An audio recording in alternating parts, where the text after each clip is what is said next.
Happy Friday, people. Tomorrow morning, well, this morning to you guys, is the last day of early voting. Guess who voted? Old people! No way! That's crazy. I wouldn't have imagined that. Almost Agreement at gmail.com, Facebook, Twitter, YouTube. Go to the website, Almost Agreement, check out on there. We are on all your favorite podcast providers.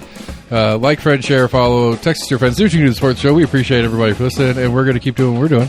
And, I don't know, Flock, the camera things were like the whole thing. It was the big argument this week. And I think I made my point clear. But I don't know. I can do it again if you want. Anyway, we're going to do a show. Here we go.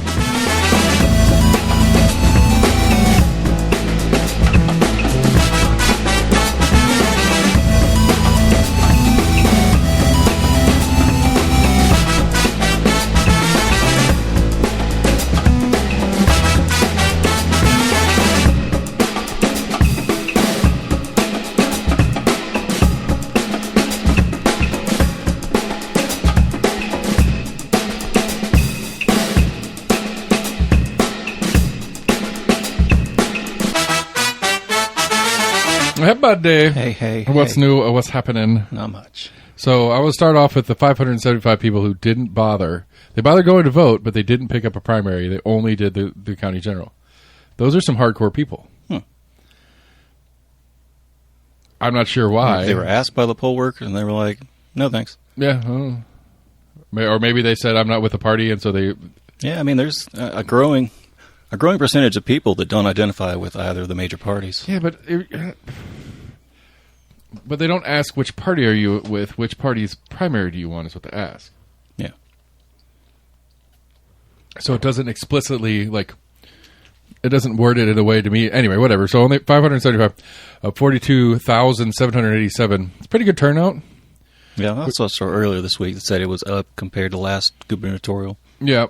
And it's interesting, and something to think about on it, too, is the Republican primary polls are a little over half, 25,834, so 60-ish percent, 55, 60%, somewhere in there, are Republican primary polls. Mm-hmm. And if you go back to the last gubernatorial non-incumbent, last Knox County mayor non-incumbent, that means you go back to 2018, which you also had a very contested Senate race, because that was the Haggerty year, I think, when Haggerty took the seat for the first time, because whomever retired. I thought Haggerty's in the House.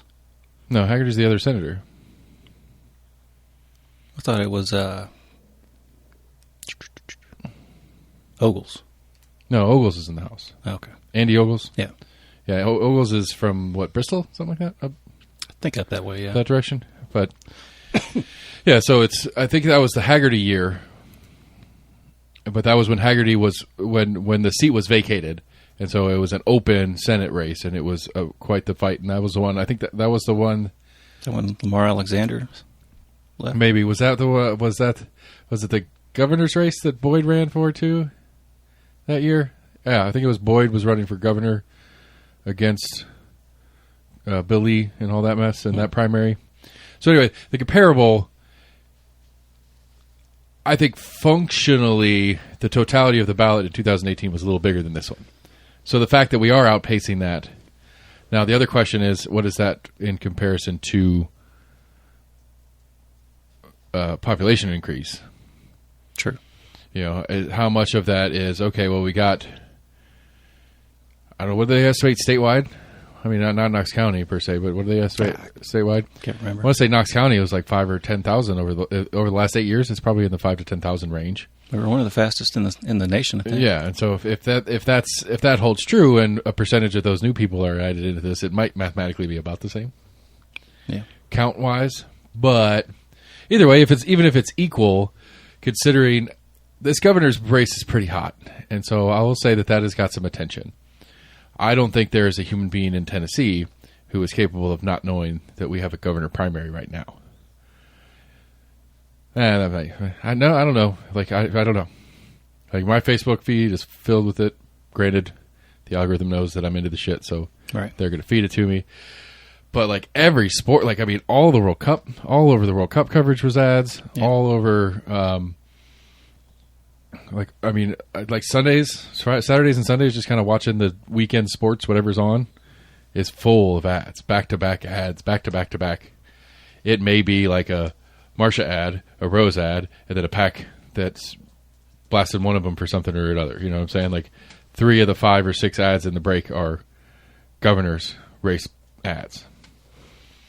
So I think there's attention. There's enough attention. And so, but to me, what that should scream is that there should be even more Republicans.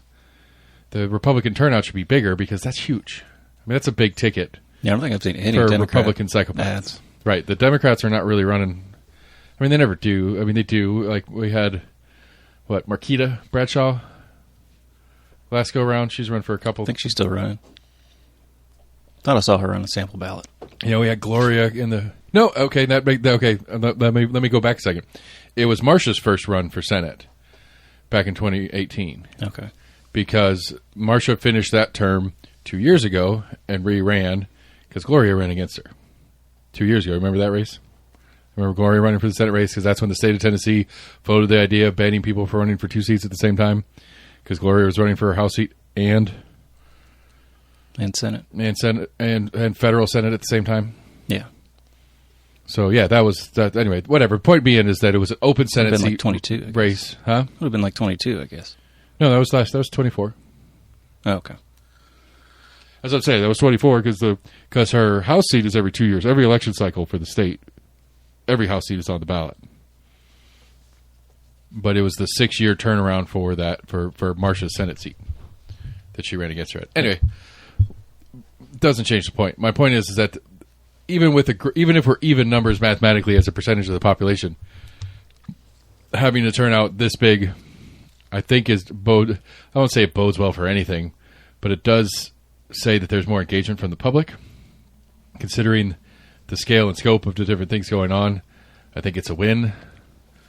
But I don't know what it says. Me and the Compass guys did our predictions for a couple of the races. It's in that cup over there, and I got to look at it all week and not sneak anybody's answers out. But we picked 4 races, and we picked the winner and what percent they would win with. And so to let the cat out of the bag a little bit on mine, I think Betsy's going to win the mayor's race, but I think it's going to be closer than anybody expects it to be. Because a fun little anecdote was shared earlier today that a friend was talking about how they went and early voted, and somebody jokingly asked them, "Did you vote for that communist?" And they said, "What are you talking about?" So despite the efforts of making that a big story about Bo Hawk, apparently there are plenty of people around here that haven't heard that part of the thing. Yeah. Which is double, like it's quintuply fascinating on a bunch of different ones. Like, good on you, I guess. I would like to live in that.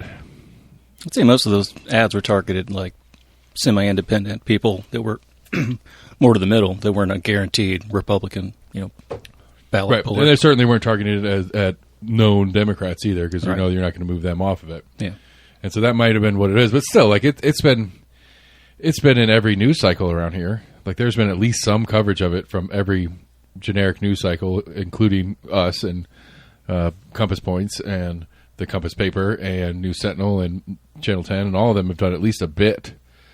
They haven't covered it deeply or anything, but they at least covered it at some level. So the fact that this person didn't see it anywhere is kind of surprising to me. But I don't know.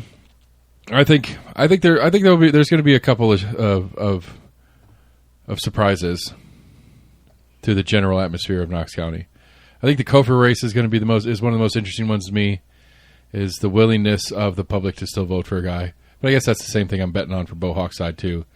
The willingness of people to still vote for that Cofer character after the firing and job issues that he's had came to light. Was he a part of the Parks Department? But right, he was part of the Parks Department, but on contract to do a prison project. Like he was working as a mental, like a gym coach basically at the prison a couple times a week, and then got busted for cahooting with the inmates and solicitation of drug paraphernalia or something like that, something drug related. I remember hearing that. After we talked about it, so To back this story up, it was many years ago. It was not in Knox County, but he worked for the Tennessee Department of Corrections and was under investigation for failing a drug test. And so he quit before he got fired, so he didn't officially get fired. And then was rehired by the Tennessee Department of Corrections and like their mental physical health trainer or something like that. Yeah. I'm not exactly sure what the role entailed. And was then, again, this time I think actually fired the second time around because he had like he was fraternizing with the inmates and some drug related something else with the inmates. I think it was soliciting drugs from the inmates or something like that. Like he was asking if they had. It's like they're in jail, bruh. Right. I'm sure you're not wrong. They probably have access at some level, but I would think it'd be easier out on the free streets to find somebody to pay a whole lot more. Yeah, like our supplies are limited, man. It's going to cost you a lot. Right. So you want me to sneak it in here? Unless he was doing favors. Yeah. So who knows? Yeah. But either way, that doesn't bode well. But I think he's still going to end up with that countywide seat. I think Pretty Boy is going to win his seat finally. Many elections later. Oh, okay. Mr. Hault. Yeah. I think he's finally going to get a seat on commission, and I'm interested in that one. He seemed. I don't know. I'm not sure. I can't quite figure out his philosophy, his base core philosophy. He is a worker. He's a rise and grind character. He's a gym rat. He was a professional bodybuilder, or a semi-pro bodybuilder, with the weird spray tan and everything. Super white face, super dark tone. It's very and I'm making fun of it. I'm sorry. I think it's, as far as a passion and whatever, I think it's it's a little bit on the weird side, but I'm not saying you can't do it. I'm not saying I'm counting against it. I just think it's kind of weird. But, people think things that I do for fun are weird, so 6 or half dozen. But I don't know. I think we're in for a couple of surprises. I think Kofor still winning will surprise me in the depressing sort of way, but if he actually ends up losing that race, it'll be more surprising, like in the more traditional East Tennessee, Knox County politics sort of way. But I think we have a couple of school board races that are closer than they should be. The backwards one being Cat Bike is not gonna win as strongly as she probably should for School Board District 4. You don't think so? Yeah. And then I think the County Commission District 6 is the race to me. District 3, Knox County residents, that's the Cedar Bluff area. Don't be dumb. Do not vote. Well, don't vote for Sherry Super. She's a psychopath. I mean, come on. I got another fight with Mr. Michael Baer because he reposted the. I thought I was pretty witty with this one. He reposted his thing about Brendan Huckabee, who's the Democrat running for that seat, because Huckabee had posted a picture of him with 2 drag queens that were in the nun thing. One of the nuns was Sister Ball Gag, and there was this whole big moral panic. You don't want to vote for somebody who thinks this is okay or whatever. Fraternizing with them. And he talks about how inappropriate it is that this person did this, and this is when I've gotten my arguments about Dallas Cowboys cheerleaders. Is that appropriate for women to dress like that in family friendly environments? Blah blah blah blah blah. Yeah. It's yeah, that's fine, whatever. It's no, it's way more sexualized than the nuns thing. But he reposted it today, and so I said, just for the record, I didn't know anything. I didn't know the Sister Ball Gag person existed or anything about it until you posted it so many goddamn times that I couldn't not comment on it. Everybody needs to know. So if you're going to blame Huckabee for making it okay and putting this in our faces, no, that's a lie. You're the one that did it. I had to explain because one of his post said something about imagine having to explain what a ball gag is to your kid, and I was yeah, I have had to because of your post, because I was typing an angry response to a previous version of this post, and my kid looks over my shoulder and is what's that? And I said, this is an idiot getting mad about people. I had a long conversation with my youngest about this particular photo, and it's some people think that it's okay to tell other people how to live their lives, and I don't think that's okay, and so I'm trying to point that out to him. And then I also went on to but this is also online arguing, and it's not going to go anywhere, and I'm really just blowing smoke because it makes me feel better for posting my rage instead of actually thinking I'm going to change anybody's mind. Yeah. Although I will give Baer credit for, he has a very interesting group of commenters, and he doesn't get really combative. Like, he'll let people go, and he's appreciated my comments and given me a thumbs up on a comment a few times when I'm blasted him for being stupid. So I guess I can't really hate on him. But like I said, I think this is strategy for him. He is trying to get a name out there for a future run because he wanted to run this cycle, but he hasn't lived in his location long enough to actually be eligible to run. So all that is to say, I don't see a problem with Dallas Cowboys cheerleaders, nor dudes dressed in nuns' outfits. I really don't care. But I don't know. We'll see. So the election's not till Thursday, which is weird. I don't know why that is. It's a Thursday this year instead of a Tuesday. I don't know exactly what the reasoning for that one is. I know city council, school board normally does on their meeting weeks. They normally do a Monday review meeting where it's just kind of their open meeting where they're talking about what they're going to talk about and vote on. And then Thursday is the voting meeting. They're just doing a Monday voting meeting this week to avoid trying to do a meeting on Election Day. Right. But County Commission this week was Larson J. loses his wheel tax repeal battle. Finally, that got delayed a couple times, and then finally they put it for a vote, and it failed. Which is interesting for a lot of reasons, because a handful of the commissioners that are on the commission now aren't on the ballot, or are well. So you have Gina Oster, who's the chair, Larson, Kim Frazier, and one more that are not in a position to be reelected. Kim's Kim's only one of 2 terms, but she opted not to run for it since she tried to run for mayor. Gina Oster got primaried. Somebody else got primaried, and then somebody else was term limited. So at least 4 of the commissioners are leaving of the 9. No, 11, because there's 2 at large. 10, 11, yeah. And so there is a sum of people on the board or that are on commission that are going to be on commission next year and have to go through another budget cycle next year, who are probably voting for their future more than they're voting for their today.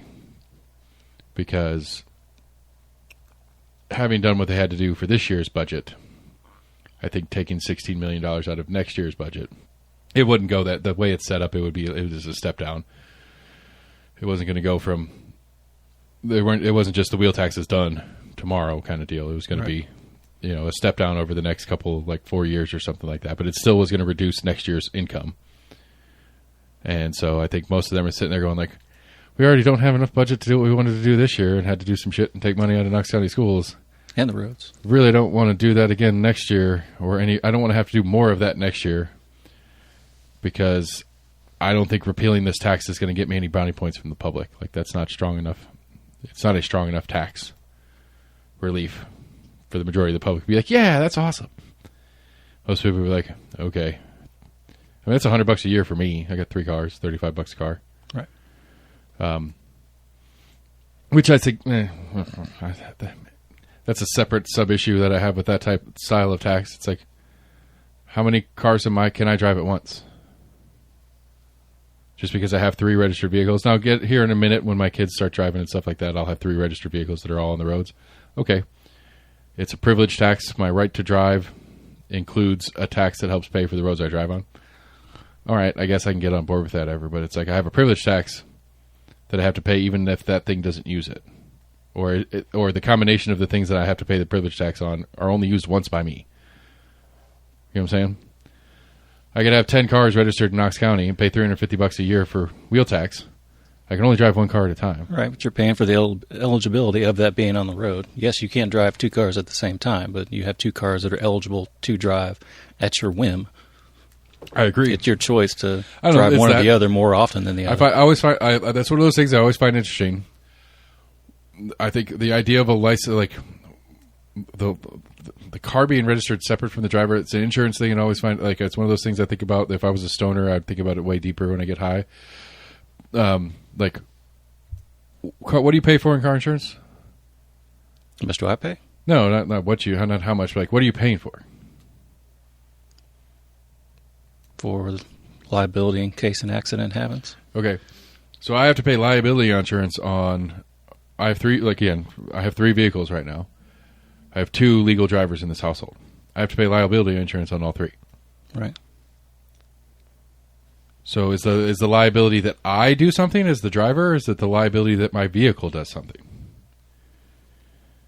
You get what I'm saying? I think it follows you. I'm assuming, right? Because I'd say you and your spouse are probably both listed as eligible drivers on all 3. But if I drove your car and got in a wreck, right? I'm not 100% sure. Whose insurance is supposed to cover that? I think it's still supposed to be my insurance, but I think it gets kind of weird. They're like, oh well, why were they driving your car? I'm not 100% sure. And that weird part is why I find car insurance weird, because I think it's one of those that I think it's supposed to stay with your car. That's what I'm saying. Like, but if that's the point, is like, is the person driving the one insured, or is the vehicle itself insured? Because if I'm driving your car and your car is insured, then I'm driving an insured vehicle. The car is what's insured. But if I'm driving your car and getting a wreck and my insurance is paid for it, then I'm the individual and the one that's insured. The vehicle is irrelevant. Maybe the amount of insurance changes with the vehicle's options available to me, but like if you drive a rental car. Like honestly, back in high school, I think my parents had like me and my sister on the same plan for being able to drive their cars, and I think they were paying a little bit more with having 2 and 3 or 4 eligible drivers for those vehicles. It's the same question. I mean, that's my point. It's the same question. It's like, okay, I have 3 cars but only 2 eligible drivers.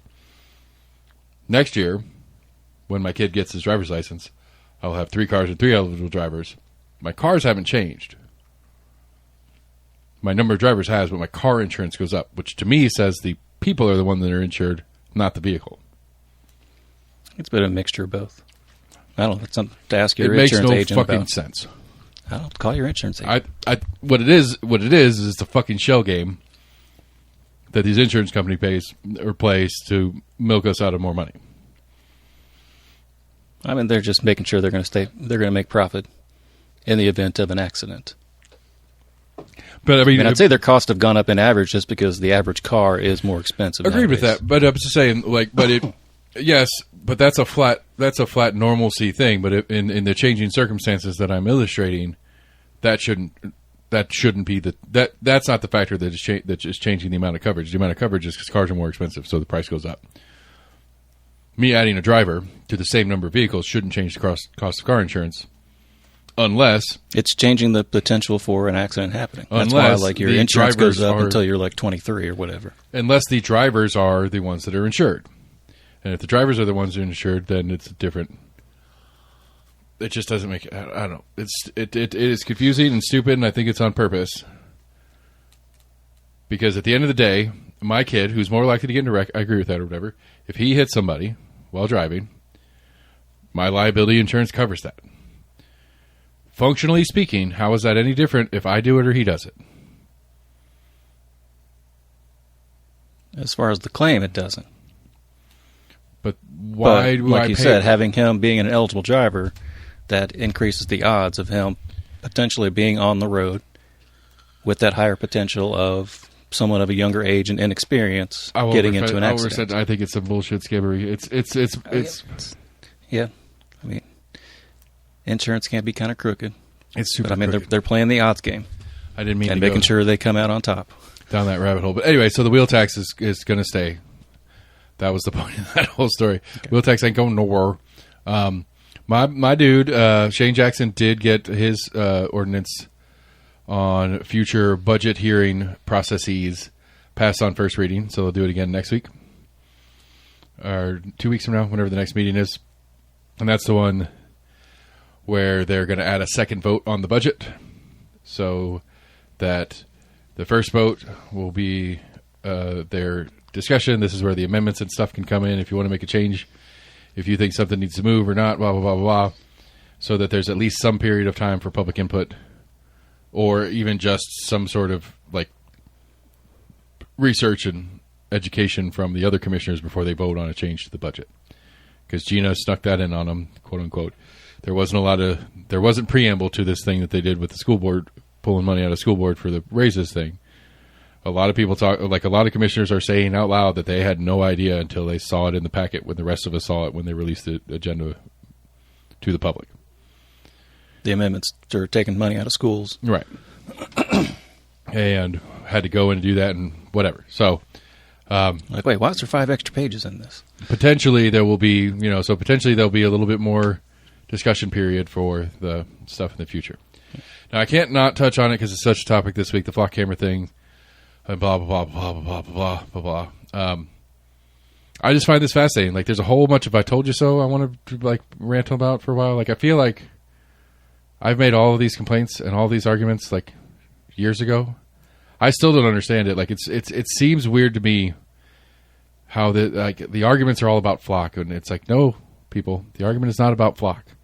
The argument about is your government is doing this to you. And you don't like it. And more importantly, do we have a say as a public? And I think that's what's coming out of this as things are progressing to me. This is a test of little d democracy. Does the sheriff of Knox County answer to the people of Knox County? Technically, no. Technically, yes. He is an elected official. But the thing was, he only has to answer to the governor or whatever. He is responsible to the state law. He is obliged to follow state law in the governor's office and the directives that come out of Nashville as far as state law-wise. He is not required to abide by things that Knox County does. There's some little bits of this. That is what's at play here.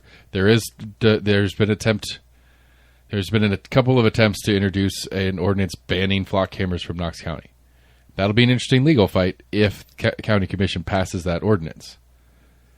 Because I don't think the sheriff's office has to abide by that. But there is some level of, well, okay, you're the sheriff. You don't have to do the ordinance that we said, but you do have to come to us next year for money. So, I mean, is it them that puts it up? I mean, I know they essentially oversee the information and whatnot. I mean, but it's like the public works or whatever that go out and actually physically install them. I mean, I'm assuming Flock private company goes out there and does the install, but there's got to be some permitting and paperwork that goes in there that has to go through county planning and the tax office and all the different stuff like it. I would think. I wouldn't think that the sheriff's office, even the sheriff's office directly, could just go out there and throw a pole in the ground and put something on it, right, without permissions. Maybe they can. And so to me, this is again, like my point is, but like the point is, like a lot of people think it's skeezy. Most people that have an ounce of, brain cells in their head are going to say, okay, I understand that it's legal. This is not unconstitutional. This isn't a violation of my rights as a citizen. But that doesn't mean we have to be okay with it, especially from an elected official. Now, the city version of it has a layer between that and grossness, and so. But at the same time, the city police KPD chief Noel, he answers to the mayor. Like he has to respond to the mayor. The mayor can fire him if he doesn't do the things that she wants him to be doing. Yeah, or the sheriff has to be recalled. Right, and which is, as we all know, is about 0 in the possibility range. So there's that. I don't know if you looked at that one article I mentioned to you. I think Chief Noel was saying their system, the data will go away after 30 days unless there's an ongoing investigation. But he also said that the system they use is closed loop. I guess it's not cloud-based. It's fucking bullshit. You're telling me that in the old St. Mary's Hospital, they've got like 2 floors dedicated to servers and hard drives to hold terabyte after terabyte or gigabyte. I don't even know how many bytes. Like, I don't remember how many cameras they have total. But if they're running regularly, that is oodles and oodles and oodles of storage. There's no fucking way. They gave numbers in the article. And even if it is physically stored on hard drives in the it's not closed. It is internet based. It is remotely accessible. You don't have to go to some little hidey hole in the police department to go look at the video. He can pull it up from his desk, probably from his laptop while he's out in his cruiser. No. Don't believe so. You don't think that you think that there's only that little room that they have is the only place that you can see the videos in, that you can access it? No, you can probably do it from a terminal at the police. I don't think they can do it remotely. But it has to, okay, maybe not. I think he mentioned in it that any kind of like, essentially any request to view that information goes along with like paperwork as to like, who's doing it and your reasoning for it. Yeah, as it should. So there's a paper trail right. I agree. But also, I think it said it was like a 5-page document was their whole policy on their system, which I didn't click to look at. Kudos, it's more transparent than the sheriff's office one, but it's still bullshit. Because even if the system is set up that you can only access it from a certain number of terminals in the police department, it's still online. They don't have a hardwire running from each of these cameras that are placed all around town into this server system. So it is the videos are being uploaded into some sort of internet process to get it to the storage space. And if there's internet going in, that means there's internet coming out. And I call double bullshit on that. If fucking Kash Patel calls up Chief Noel and says, "Hey, we have a terrorist we think's in Knoxville. This is who we're looking for." I guarantee you, Kash Patel in the Pentagon or wherever his fucking office is. He's not in the Pentagon. He's in the FBI building. Yeah, the Hoover building or whatever it is, can get a hardline feed and he can go start digging through it at his whim. I call shenanigans on that. I don't think he can get a hardline feed. He can probably ask for a request of video for a particular, license plate. Like, hey, did you get a hit on this license plate? All right, send me the footage that you have. Okay, it's got to be individualized. I doubt it, but I think it could be like, hey, send me every information from July 30th. Let me rephrase. I think the request from Kash Patel would be, hey, let me get access to your camera system, and then Chief Noel would be like, okay. No, I don't think so. It might be, this is how you have to do it, Mr. Director, but I think it has to be very specific in the information that you're legally. I agree with you. Legally, yes. And if it isn't that way, it should be legally a very specific process for people to have access to it. But that's part of the problem with the Flock system, particularly. Now this is going out of the KPD, because KPD had Flock for a while, and they gave them all to the sheriff's office. Did you know that? No. They had like 100 of them. But they didn't give them, quote unquote. They took them out of their network. They're still physically where they were. They're just now in the sheriff's office network. Not because they had any issue with Flock, it's because they had everything under Axios, their body cams, their cruiser cams, all that stuff. Right. And so they figure to have it all native hardware and software running together might make things a little smoother, have less glitchy issues trying to marry separate systems. Yeah. So they didn't run away from Flock because of the concerns that people have with Flock. But the Flock one that they came out this week in some of the discussion was the extra gross. I didn't know this one. This was a new one in the extra gross of the Flock system. Any participating municipality can access any participating municipality's database. Period. Whatever the policy is of that precinct. So let's say we have these meetings and we sit down and we figure out and we have a good conversation and we come to an agreement on how Knox County Sheriff's Office is going to use it and use the data and blah, blah, blah, blah, blah, blah. That does fuck all when the Houston Sheriff's Department or Police Department or whatever, who's also on the Flock system, wants to come and poke around in all the database stuff that's going on here in Knox County. So, Cliff, I don't know what city it was from, but apparently some or all of the Flock cameras have audio as well. They're out in front of somebody's house that there's some kind of rule. It has to be at least 3 feet from a window, but it just happened to be, where this house was like right on the edge of the sidewalk that was like, 2 or 3 feet from, they had a fence or whatever. Or what? What's that? Were they heard somebody fucking? Or just... Well, that's the concern as to, what gets picked up. Can that camera pick up conversations going on inside? Because there's essentially just a window that's blocking it. I know you hate the argument. But if you want to be clear and transparent and upfront about it, there needs to be a dashboard that any Tom, Dick, and Harry can get in, and I can view any of the cameras anytime I want, and I can have any access to the database that I want. Anybody in Knox County, anybody in the country for that matter, anybody who has the internet. If this is a public utility, if this is a piece of infrastructure, which is what we're trying to sell it as, if this is infrastructure, I should be able to use it like I use a road, or like I use my stormwater systems. It's public infrastructure. It's using public right of way. It's getting paid for with public dollars. It should be able to be used like public stuff. I'm just saying that's the simple answer. And if the correct response to my request is no, that's fucked up, then nobody should fucking have it, including the sheriff. It's that simple. Because the sheriff's office... I'd be okay if you had to do the same thing that has to be done in the system now, to where you've got to put in a request to look up certain information. Sheriff's office does it. City does. Or we don't know what the sheriff's office has yet. Sure. They haven't come out with that. But no, I'm good with that because I'll just find some other flock participating police department that has shitty policies and use theirs. That's part of what we're giving away here as citizenry. Part of what we're giving away here is not just to Sheriff Spangler and his department. If we're on their program, then it's everywhere that has flock has access to it, and we can't. We have little control of Knox County Sheriff's Department policies, like little. I'm trying to equate that your idea to something else. Like, okay, our tax money pays for the courthouses. Does that mean you can go into the judge's chambers anytime you want? No. Oh, okay. So there should be restrictions. You can't just say my taxpayer goes to, or my tax money goes to this.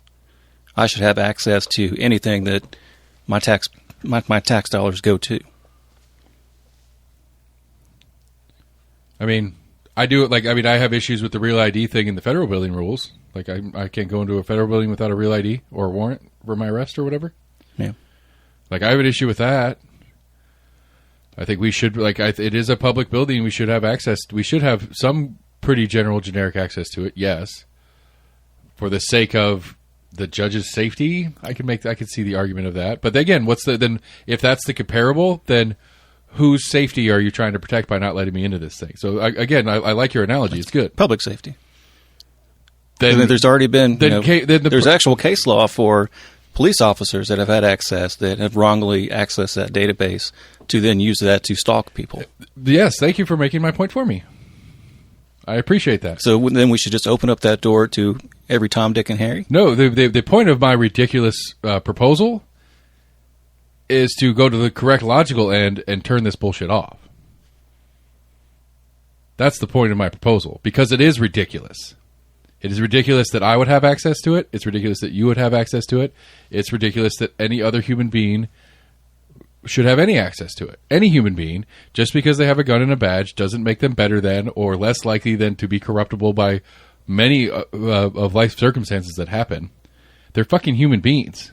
And a lot of them are fucked up human beings, and all of them are underpaid fucked up human beings. Like, they have to go through and do some shit that nobody should ever have to go through and do in the history of time. They've seen shit that nobody should have to see, and they have to function in that. A lot of them are vets. They come back with some fucking bullshit from the sandbox or whatever the fuck they call it, and they are still processing that bullshit while they're running around on the streets with us. They're just people.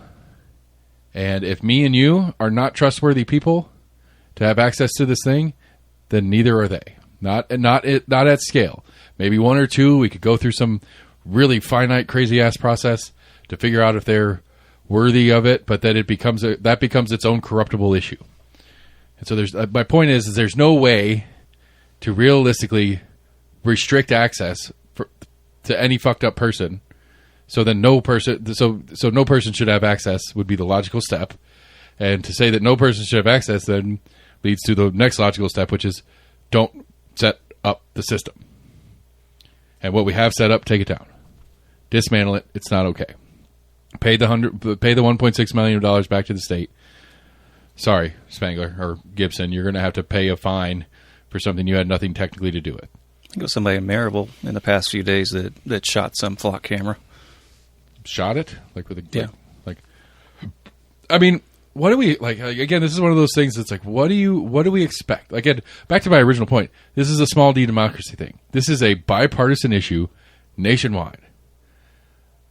Yes, you're going to have the cases that are good cases that say, yes, these systems have done some great work. We found some lost, kidnapped children. We found some silver alert old folks that wandered off from their homes or whatever using the system. Yes, there are those cases. But are those handful of cases worth the intrusion to the general public? And I truly think that through actual surveys that have happened and polling and all sorts of other stuff, the public is not okay with that exchange. Yeah. No, the difference, I think it was that same article I was telling you about. whatever system KPD uses is an AI integrated or whatever, to where the flock cameras does use AI to interpret, I guess, the data. Right. And again, for KPD's sake, I will follow up with yet or that we know about. Those would be my two next parts of those sentences. The Axon system that KPD uses doesn't have AI yet, or that we know about.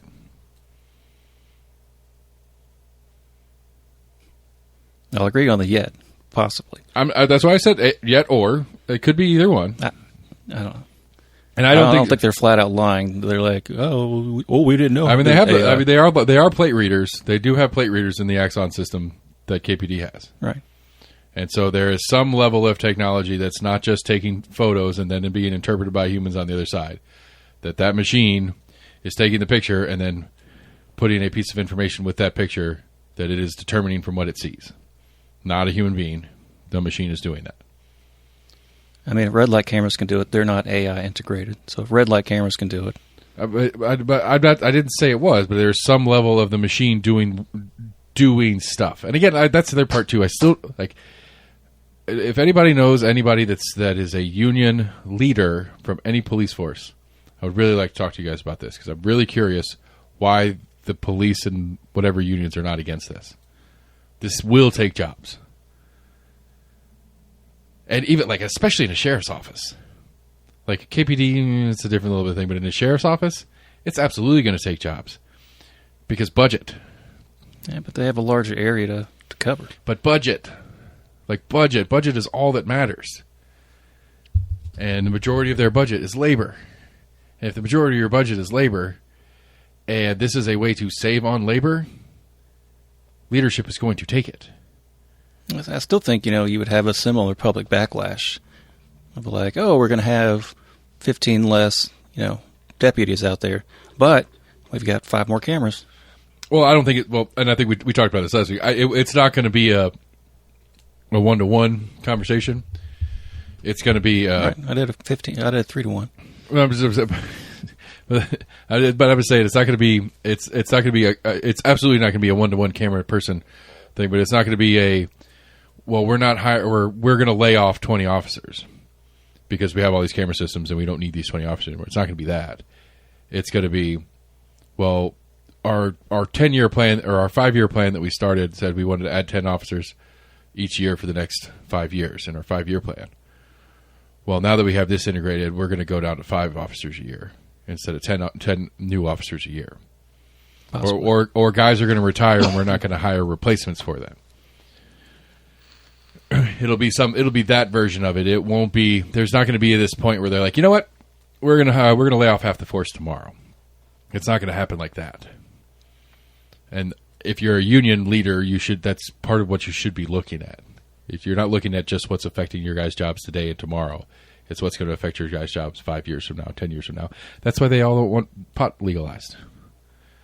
Because if we have legal pot, one less thing to worry about. They'll clear they'll empty their jails out, and they'll have nobody. They'll have to lay off officers because they can't justify the expense of having that many jailers with half-empty prisons. When we get all these guys that are in for possession and minor dealing charges, right? Anyway, point. The original point, the only new added point to this whole camera bullshit thing to me is that this is a very interesting test. The CEO of Flock, the actual guy, is coming to some meeting in the next week or two here in Knoxville to go sit with the sheriff and Knox County Commission and talk about this. So some council meeting they had, I think it was just a representative from Flock that was pushing back, because I guess there's a couple like YouTubers out there that are also tech savvy that said they've been able to hack into the Flock camera system. I'm sure. And he was like, don't believe this YouTuber saying blah blah blah that there's vulnerabilities in the camera system. Again, but like you've already the hack into ability is secondary. Like we've already established, it's already an established fact. It's not about access to the system. That's not the problem. The problem is what the system has, because people the people who do have access for reasons that they have access for have already abused it. And it's been very rare, but yes, there's been instances of it. Yes. And it's not going anywhere. It's going to continue. or get worse, because as people get more used to how to work it and how to function within it, they're going to know how to find the gray spots and the not so clear areas, and exactly not what does or doesn't follow the rules or not, because it's a little bit more again, gray area of the policy or even the law on it. I keep going off the main point. The main point is that this is a test of small d democracy. I truly believe, and polling agrees, that, and even anecdotal evidence like the public forum session of the county commission this week had like 45 people signed up to speak. Like 7 didn't show up. So it was open? Oh, that wasn't the workshop. No, it was just a regular meeting. But like of the 38 that showed up, like 35 of them were talking about the flock camera systems. One was pro flock camera systems.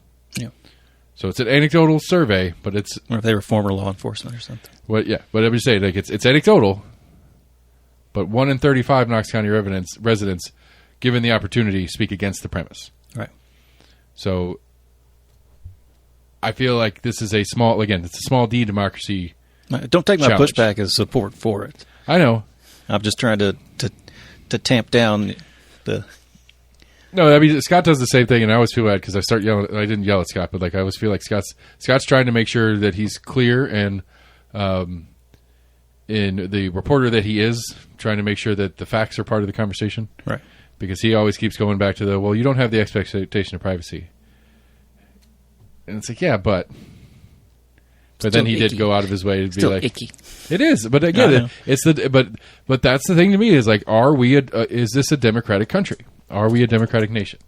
Do our government bodies answer to us? If we don't want it, do you stop doing it? They do. I mean, look at the State House. All sorts of legislation has passed that we don't get to say on. We can show up if we happen to hear about it beforehand. We can try to show up at a subcommittee hearing, or right? whatever. But what is supposed to happen in a good functioning representative democracy like the one we're supposed to have would be hey man, don't do it or we're going to vote somebody else into the seat. Don't do it or we're going to take your job from you in the future. Right. We'll be like, cool, so I can do whatever I want for the next 2 years. Maybe you guys will vote me out. If whatever the thing is bad enough, we'll go through the near impossible task of trying to pull you out midway through. I mean, and also a kind of a side related point. I mean, I'd be curious how many quote unquote safe districts there are in Tennessee. I would say it's probably at least 3/4. Oh, sure, 100%. So I mean, those representatives know they've got nothing to worry about. Especially the sheriff stuff. Probably, yeah. And again, and then you go a step further, because then this is an illustration of how bad party politics is, because then it becomes like we have in Knox County, the sheriff's race is the primary. It's not the actual general election. It's the primary. Right. And then it's like, well, we had 4 candidates run for sheriff. None of them talked about this. Yeah. Why didn't anybody talk about this? If we had talked about it, would they be all on the same page? Would any of them have stepped out just for electability's sake? It stepped out and been different because everybody else is like, I'm excited to get this new flock program online. Yeah. And you know what? Like, you know, what do they call it? The fourth estate or whatever. This is a failure of journalism. This is a failure of the media here in Knox County for not having brought this up during the primary. It's a failure of journalism in Knox County for not having seen it when the grant came through that's paying for this, the commission signed off on. It's a failure of county commission for not seeing what was in this grant proposal. There's a lot of failures that led to where we are.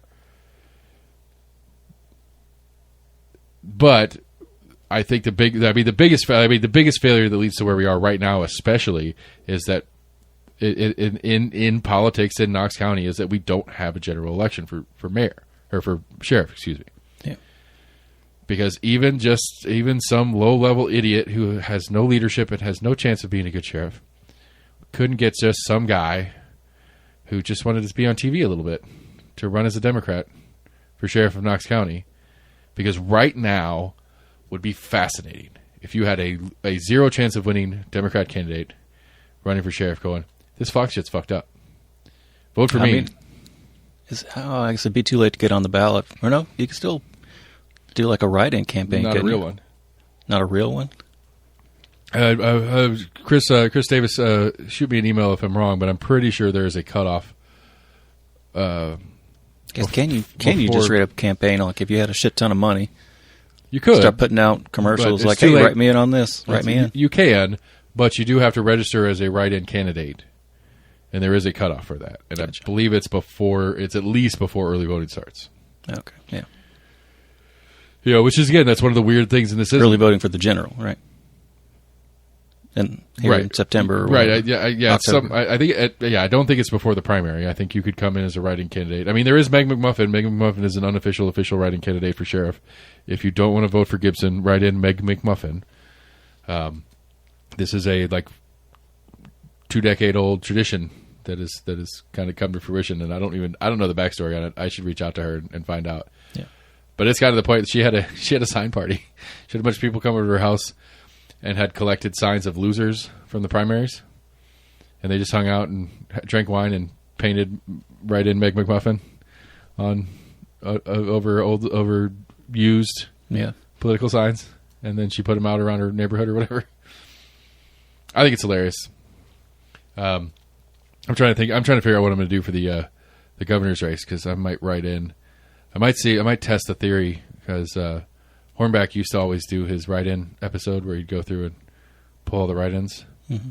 And I might write in Hornback as a douche just to see if he's still doing it. Because he can't know it's me, other than I just said it out loud right now, but I don't think he listens to us. But so that'd be a funny thing to do. Did see a Briggs sign. See how Chris Davis responds to it. It was one of those big ones, too. The Briggs one? Yeah. Where'd you see it? I saw one. Off Lowell. There's one on what's the one between Merchants and Emory? Callahan getting off the interstate going towards the Lowe's and shit on Clinton Highway. There's a big one. Yeah. Like a 4x8, something like that. Yeah, that's what I saw. 4x10, it's a big one. I don't know. I mean, Kent Morrell's kind of an idiot, so who knows? I'm open to whatever. I don't get a choice in that one. Anything that punishes Briggs, I'm happy with. I have no working relationship with him anyway. Like, he doesn't. I don't know that anybody does. I'd be curious to sit around in a room with him and other people and just watch see if that's just him or if that's just me or how he was treating me. Like, I think about that breakfast all the time. I tell the stories of that breakfast all the time. And maybe I'm conflating and maybe I'm confusing maybe I'm misremembering history on it, but like, the more I think back on it, the more it's like, this was just him telling me what is for 30, 45 minutes. This wasn't him listening to a business owner in his district or anything like that. This is just him telling me what the world's going to be like, and I just need to just do what he tells me. He already had his mind made up. Right. And like, it's like, I mean, I always go back to the part where, because Kent Morrell's run against him times in the past, and Kent Morrell fancies himself a libertarian, and Briggs goes on this tangent about how my opponent in past races or whatever, he'd make heroin legal if he could. And I love this story because every time I tell this story, it's because I was listening intently and whatever, and I look over and Massey's trying to interrupt him to stop him because Massey knows that I feel the same way on that particular topic. Like Becky had literally said, yeah, he's like that too, referencing me. Right. And it's like, well, yeah, I am, and I'll tell you why. But he didn't want to hear any of that because he just wanted to turn around and tell me. Again, like, the one thing I keep going back to on that particular conversation goes back to my hemp issues, is we had a whole conversation. That was the only reason the meeting. I wanted to understand. I wanted to have some input on the rule-making process. I wanted to do what I could to try to maneuver things and be in the best position I could be to deal with this change. Wasn't trying to change his mind on the law. It was too late for that. Or possibly give him some kind of perspective of a business owner. Right. And it's going to be affected by this. Right. I gave him the perspective, but it was the cat was out of the bag. There was no turning back. This was me trying to position myself to be ready for the change, not to adjust the change that's coming. But I will never forget, he goes on this tangent about how if we were allowed to do referendums in Tennessee and we had a ballot item on a statewide election during a governor's race that said, should we build an apparatus to have medical marijuana in the state of Tennessee, Richard Briggs believes that would pass on referendum. So Richard Briggs believes that the majority of Tennesseans want some access to marijuana in this state. He's telling me this story while he is actively going against what access we did have at the time. Right. I don't know how else to interpret that statement other than, I don't care what you want, constituents. This is what I'm doing. And then we come to find out some of his funding sources and stuff like that and why he's doing this. And it's like that to me is what, like, you know, again, joking about this, we have this flock camera system bullshit that is a test of democracy. This is a test of democracy. Do our elected officials answer to us? If we say, no, do not do this thing, do they do it anyway? Because I know in my Briggs argument, it's just me and a small group of people that are saying, please don't do this, please don't do this, no, don't do this. There's not enough of us in numbers that say that we're not overwhelmingly screaming from the mountaintops in such numbers that he has to listen. Yeah. But I think this Fox system one, I think we're getting to that point where there are enough people that it's not even enough people to be like, well, there's an apathetic set, there's an anti-set, and there's a pro set. It's like, no, there's a anti-set, there's a couple people pro, and then we have the apathetic set. But that apathetic set might not be enough to count on to not have ballot problems in the future. And so it's a test. This is a test of democracy. Briggs already failed one. We'll see if the sheriff's office passes this one, because I truly do. Like, I feel like that's what this is. I feel like it would behoove of somebody who has the time, energy, and wherewithal to do a petition, like a real full petition. Go out and get Knox County residents with information so that these are eligible voters of Knox County, people who do vote, people who don't vote, and get a real survey in a not a scientific survey, I'm sorry, but a real, like, what's the word I'm looking for? Petition. Like, I don't care, do 2 petitions. Like, I just do it, but get a giant group of volunteers and go door knocking like you're supporting a candidate and be like, we got 2 petitions here. Do you want a flock camera system? Do you not want a flock camera system? Sign whichever one you want. Try to be as non-sided in your approach at it. I still bet that if you could get a majority of Knox County residents to sign that petition, to sign one of those 2 petitions, a significant majority of the people you get to sign it would be against these flock systems. Probably. I think that's true. But again, it goes to my point with the Briggs thing. It's like, you know this, and you do the opposite. Which says to me he's not worried about not getting elected again. I mean, if that's what he wants, he's not worried about. It doesn't negatively affect him to not do what he knows the constituents want. Now, Spangler is in who gives a shit land.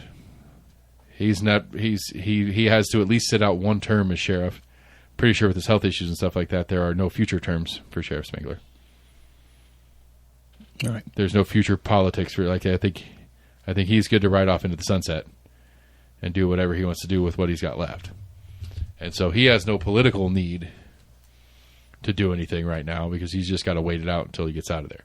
Now, Gibson, on the other hand, he's got another term. He's got a whole term in front of him and another one after that he's eligible for. And he's also got 4 years of dealing with county commission and the county mayor's office, whom at least, you know, Betsy for the win on this one came out a little stronger against the Fox system than Bo did. And we'll see if Betsy sticks to her guns as mayor and does anything about it. Could be a fun little budget trick for her because it could be a way for her to take $2-3 million out of the sheriff's office budget.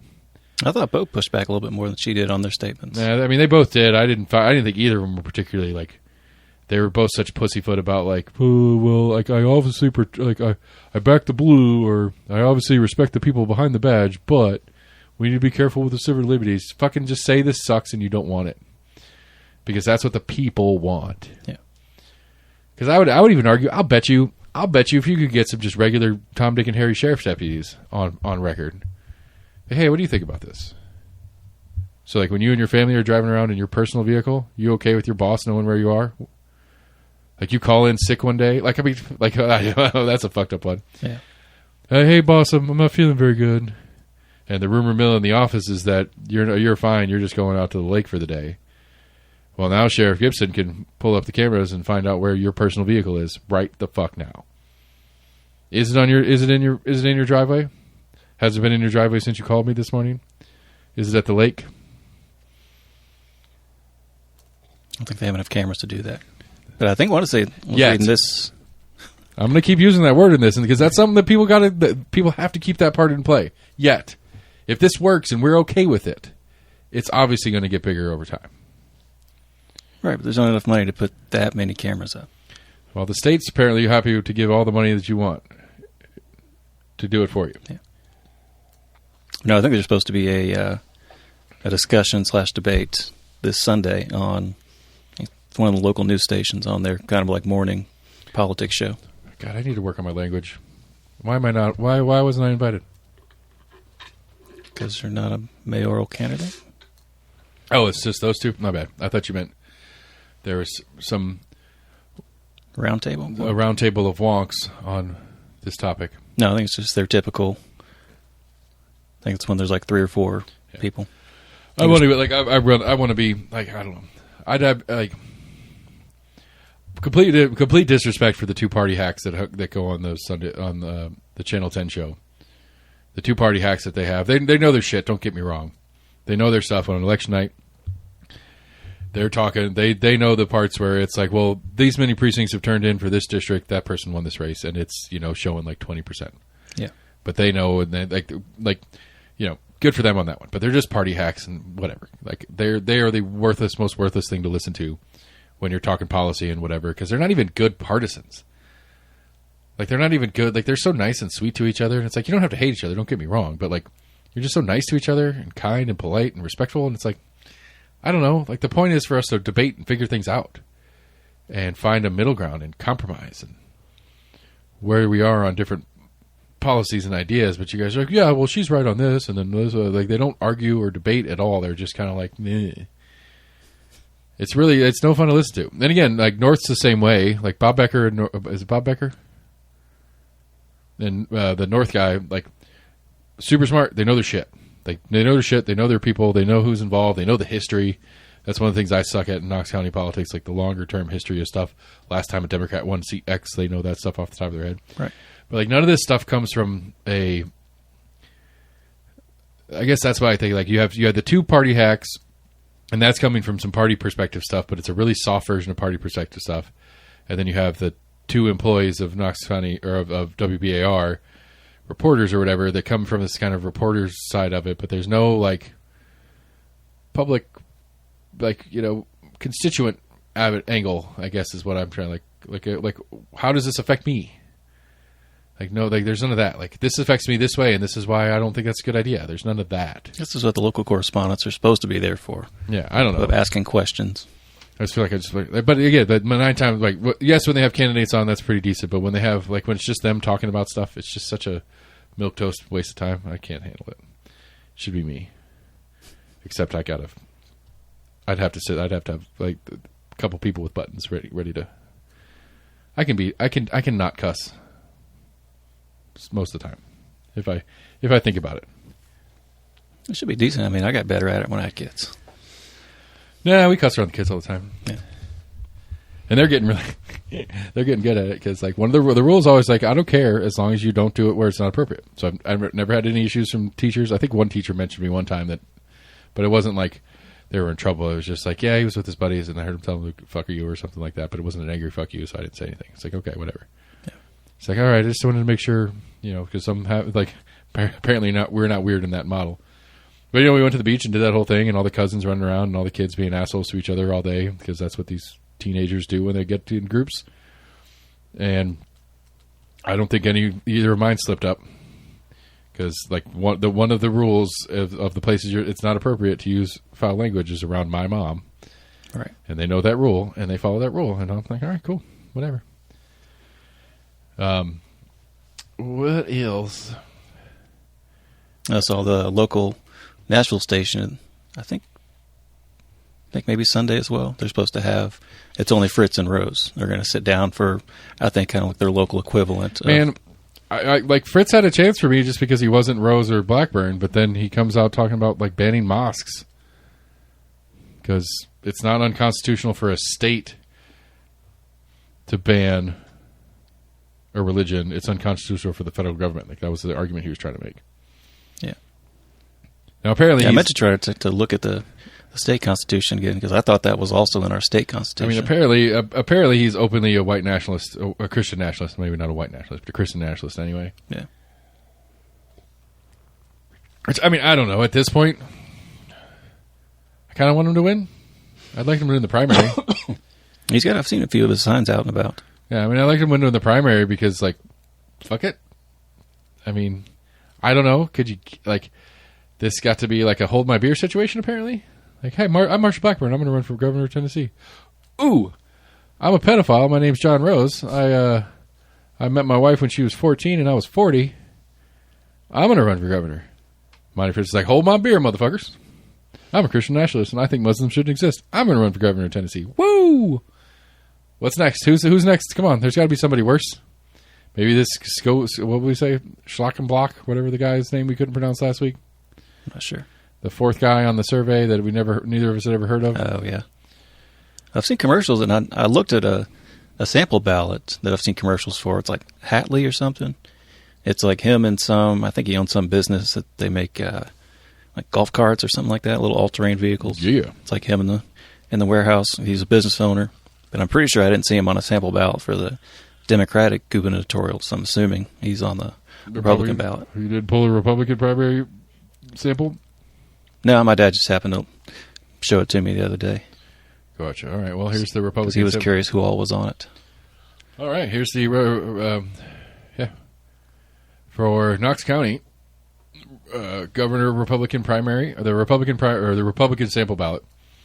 It's only got 3. Yeah, Monty Fitz, Marshall Blackburn, John Rose. I'm going to write in your mom, your butt, your face, your mom's butt. I can't. I mean, I don't know. Haggerty's unopposed. Timmy, Jimmy, Matlock. Oh, that's you. That's Oak Ridge. That's the guy running to replace old Pervy Pants. They've got Briggs and Morrell in District 7 in the Senate race. Nobody primaried Zachary. Nobody's primarying Sam McKenzie. I'm sorry. No, there's no Republican trying to unseat Sam McKenzie in District 15. Oh, okay. There's no Republican for 15. Michelle Carringer, our Powell friends, she sucks. You don't have a choice. My 18. Oh, that's who it was. That's the guy I was talking about. That's the race I was mixing it up. Elaine Davis, Brent Jones, and Elliot Schukert. I don't know anything about the Schukert character. I haven't heard anything about him. Brent Jones has got a mailer every 35 seconds. I think I got a text from him earlier. Yeah, here he is. There's old Brent Jones and Kathy, I guess his wife, I'm assuming. Got a text from him. Kathy and I voted early yesterday. The same day my opponent, Singular, called me a liberal because one PAC independently supports me. Here's the truth. I'm pro-life, pro-Second Amendment, and a lifelong Tennessean is only vetted in Republican primaries. Good for you, buddy. 19, Dave Wright. Lafferty. 90, which is against our girl, Gloria. Gloria has no competition on the Republican side.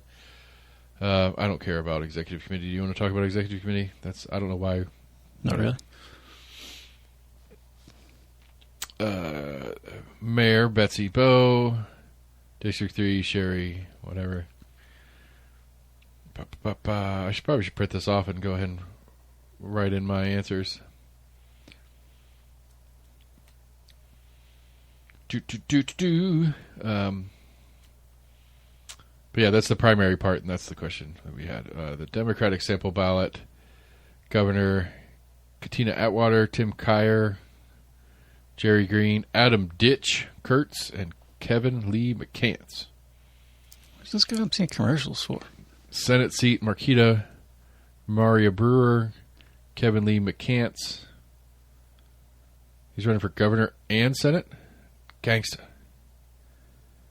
Love it. Civil Miller Watkins, Diana Oyejica. Apologies for doing that one. Michaela Barnett. That'll be the Barnett campaign's got a little bit of teeth, got a little bit of legs. I'm curious how that's going to line up against Timmy Burchett as things progress. I think his seat is safe. Hey, all right, Brian. Good job. I'm so bad. Brian Langen's running for Senate 7 against whomever wins the Republican primary. I've met Brian, talked to him a couple times. David Miller up there in the Oak Ridge community. District 14. Lindsey Young-Honecker. And then 15, Sam McKenzie running solo. 18 for me, Brian Goldberg. That's against the Elaine Davis and those messes. Where is she? There's Gloria running for 90. Unopposed. Completely unopposed. Way to go, Gloria. No, and everybody knows better than to fuck with you. And then we go into the local part that's the same. Supreme Court. I vote replace. Although Max had a good point because I was joking with him about it. And he's like, but if we vote replace, then that means Marcia's going to get to appoint their replacement. So I was like, that's a good point. Those are all for the state Supreme Court? Yeah, it's Court of Appeals, Supreme Court. Oh, and for our Farragut friends, sorry, I totally forgot. You have Farragut Mayor Alex Kane or Louise Pavlin, Alderman Ward 1 Deanne Hall and Joey Ruffalo, Ward 2 Joey LaCroix and Greg Wibberly. Don't worry, they all hate growth, they all hate taxes, and they all don't pay their fair share into Knox County schools. That's not going to change. It's just whether I think the what little I've heard about the Farragut politics, it's how extremely anti-growth are you? Are you anti-growth, or are you hardcore anti-growth? Yeah, that's the divide in Farragut politics. Which, you know, sucks to be you, I guess. So yeah. Anyway, that's the ballot. Yeah, I should print mine out and get to work. Do some previewing for stuff. What else have we got? Yeah, I was really disappointed. I sent you that screenshot.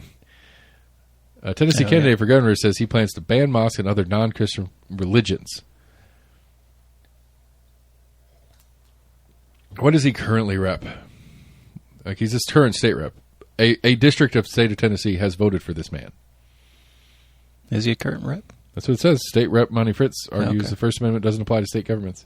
Because I saw a talk with him, and he was sitting and talking to somebody on stage. Like, he was pretty good on a number of issues. So I was like, oh, okay. I don't remember what the issues were. Some of it was tax stuff. Some of it was like a lot of I think it was mostly like the red tape bureaucracy bullshit. He's like, the state is too active in too many things. We don't need to have this giant Department of Ag, this giant Department of Revenue. All these things are so big and so massive, and they're so costly, and they do so little positive for Tennesseans. I was like, yeah, man, get them. And then you're fucking xenophobe or whatever the fucking word is. And not a xenophobe. That's not even the right word. Like, is that racist? You're a religionist? What's the word for religion haters? It's not quite bigoted. I mean, it's bigoted to the nth degree. I did see another headline that the Marcia campaign is actually now had, or at least the headline stated that they had violated, not the campaign, the Marcia Senate office had violated campaign issues with things that they had done. Really? Yeah. They talked about there was like a federal ethics board or whatever had opened an investigation, but apparently they closed the investigation. I do find her. So I thought that was over and done with. I do find it fascinating because I don't know if this is the game plan from the front end, but like her spend has gone from nothing to everything over the last couple of weeks. Yeah. Well, for a while she was like 40 points ahead of Rose, who was running pretty much second or whatever. Right. I still think she's winning this primary. Let's be real. I was trying to find out. There was a story I saw that there was she filed a lawsuit against some PAC because they had an ad that was calling her like Pharma something Marcia. It was like a 3-letter thing. I like it. They were saying she had ties to, or had gotten some money from like Big Pharma and was helped pass legislation that ended up kind of stopping the ability of fighting opioids and pushing back against Big Pharma and the opioid crisis. Oh, she's the worst. All right, I got to go back to the flock system. I was watching a video. This guy might be crazy, but it stands to reason. It seems logical to me. One, Jesse was telling a story. There was a text survey that he got. That was somebody that was either Flock directly or some group for Flock. That it was a text survey that seemed sort of political, but it was really it said it was a 2-question survey, and the first question was, Do you support flock systems in your community? Yes, no, undecided. Jesse said undecided, and then it stopped. But his take on it was trying to fish for some people to come speak at county commission, or if you say yes, you're for it, they're going to give you a prompt on how to pass how you feel about it onto your commissioners and stuff like that. And so I joked with Jesse. I was like, how hard do you think it'd be for the flock camera system to figure out your phone number and which car's attached to it? And Jesse's answer was for me, and I was like, no. And he's like, a lot easier than I probably want to think about. Yeah. And that's the thing. I mean, that's the, like, again, like, not to beat the dead horse because I can't help it, but, like, you know, I'm no journalist. Nobody listens to me. It doesn't really matter. But at some level, it does put a chilling effect on my ability to criticize Sheriff Spangler. Like, at some level, I'm going to, in the back of my head, I'm going to go, you know, again, I don't know. There's sometimes I freak out a little bit because people recognize me from the Compass podcast, not from this one, but it's the leap's not hard to make. And I'm no different. I cuss less on their show, but I'm no different in my take. I actually reference a lot. It's like, I'm not a journalist, so I don't have any rules. I don't have the rules you guys have, so I can say what I'm about to say, and I don't feel like I'm breaking any stuff. You know, and so like I mentioned back when the Real Time Crime Center thing on their show, I mentioned I think it's bad. I don't think it's a good thing. I don't think I think it's wrong. You know, I'm not saying Chief Noel's a punitive kind of person, but if he were, and he had a system that had access to it, you know, he can follow me around virtually. And I do think about that sometimes. I'm too dumb or drunk or both to stop myself from saying some of the things I probably shouldn't say if I was really worried about that kind of thing. But it's still there. And I don't have a lot to lose, so I guess it's easier for me than somebody else in a similar position. You know, because one of the hardest things, and that's one of the things that I've kind of given up on, is access. Like, I've talked, like, people running, especially underdogs running, they're easy to reach out to their campaigns. Like, hey, come do an interview with me. They're like, cool. I don't know who you are, but anybody who wants to talk to me and I can share my ideas with is great. All right. But once they get in, like, the number of times I've reached out to Jacob's office and asked for an interview, or even just a statement on something, I get nothing out of it. Like, access is one of the biggest things in journalism. Can I get a statement from this person? Not even an interview, although the interview would help. But just a statement. Hey, where, like, because I kept digging for my one particular one, and it was a very trappy question, I know. But it was like, can I get a statement from Mayor Jacobs on how he feels about the front runner to replace him, implying that he has done poor with his budget? I think it's a legitimate question. Yes, it's kind of trappy. Yes, I have a personal axe to ground. I don't like Betsy Henderson, and I would love to get a quote from Mayor Jacobs that calls her ridiculous or something like that. Right, but I don't blame his spokesperson or whatever not wanting to wade into those waters and put out an official statement from his office. Sure, fine, about a potential candidate or potential next mayor. So be it. But my point being is access is all that matters. I've given up on that. I'm not worried about access. I'll get access when I get access, and I'll use it as best I can. But I'm not going to pander to keep access. You know, like News Sentinel, some of their reporters have the clout that people will talk to them even if they don't want to. You know, the Compass guys talk about it all the time. They reach out to people and they just get nothing. Right. And it's like, they're a legitimate news service.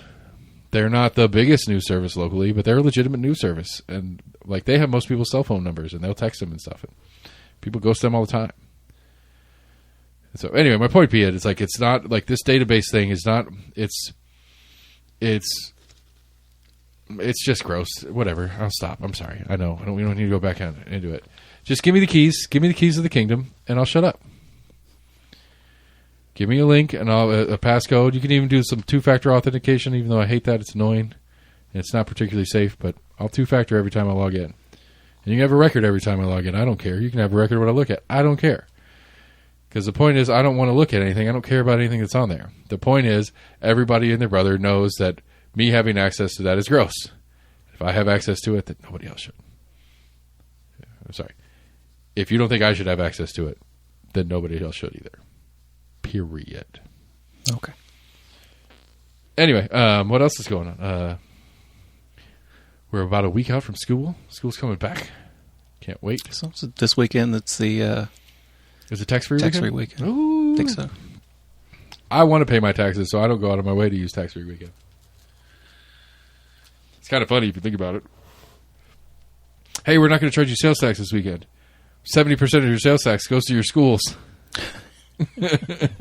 Just a reminder. Just go out and spend all your money that for stuff for your kids at school, and none of those and no taxes will be collected for your schools. I can say it'd be advantageous for some that were going out to do like a big purchase, like a laptop or tablet or whatever. I mean, it is. That can save you, $100 or whatever. It's worth doing. I mean, like it is one of the complaints that I think a lot of parents have. Like, again, we talk about how expensive this thing is. $700 million, 60,000 kids. It's a lot of money.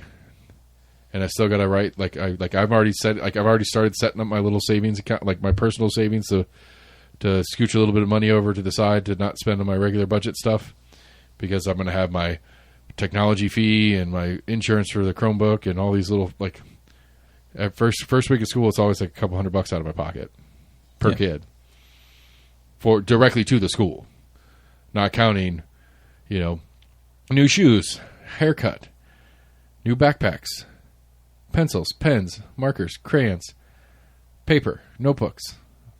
Like, every new school year is like $500-600 a kid. Yeah. Do you remember if we had band fees when we were in? So apparently that's something that the school can't require the kids to pay anymore. No. I don't. I mean, we always had fun. We always had the car wash as our big fundraiser. Right. And then that, right. And then I can't wait for that. Every fucking fundraiser for every club and all that gets to start back up. Woo, can't wait. Which, I mean, it's so, like, and it almost feels intentional. Like, it almost feels intentional the way they do this stuff. Like, again, the football thing that I learned from last year, Knox County schools pay $0 for any athletics at any school in Knox County. So, like, part of you that's sitting there going, well, there's a lot that these schools do, and they need a lot of money to do all those things. There's a lot that these schools do that Knox County Schools doesn't pay for. We saw those couple stories about corruption of boosters in, like, different sports programs. Yeah. Which, I mean, now that I know it's not actually school money, I don't feel like I don't hate it as much. I still don't think it's cool, but whatever. But it's a small adjacent nonprofit that some person in that nonprofit took advantage of. Yeah. Not cool, but it's not. They're not stealing from. But I needed a new Rolex. Right. We're saying they're not stealing from the schools. I mean, I don't know if this is a breaking news or anything like that. I mean, in a way, they are stealing from the school because that money should go to possibly upgrading facilities. So then, future students are missing out on that. Right, but it's still the boosters. It's not the school. The school never paid for it in the first place.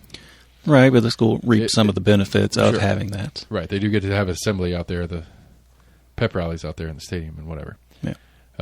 I mean, I don't know if this is a story or not. I don't know the depth. I don't know the ins and outs of it. So I'm going to say,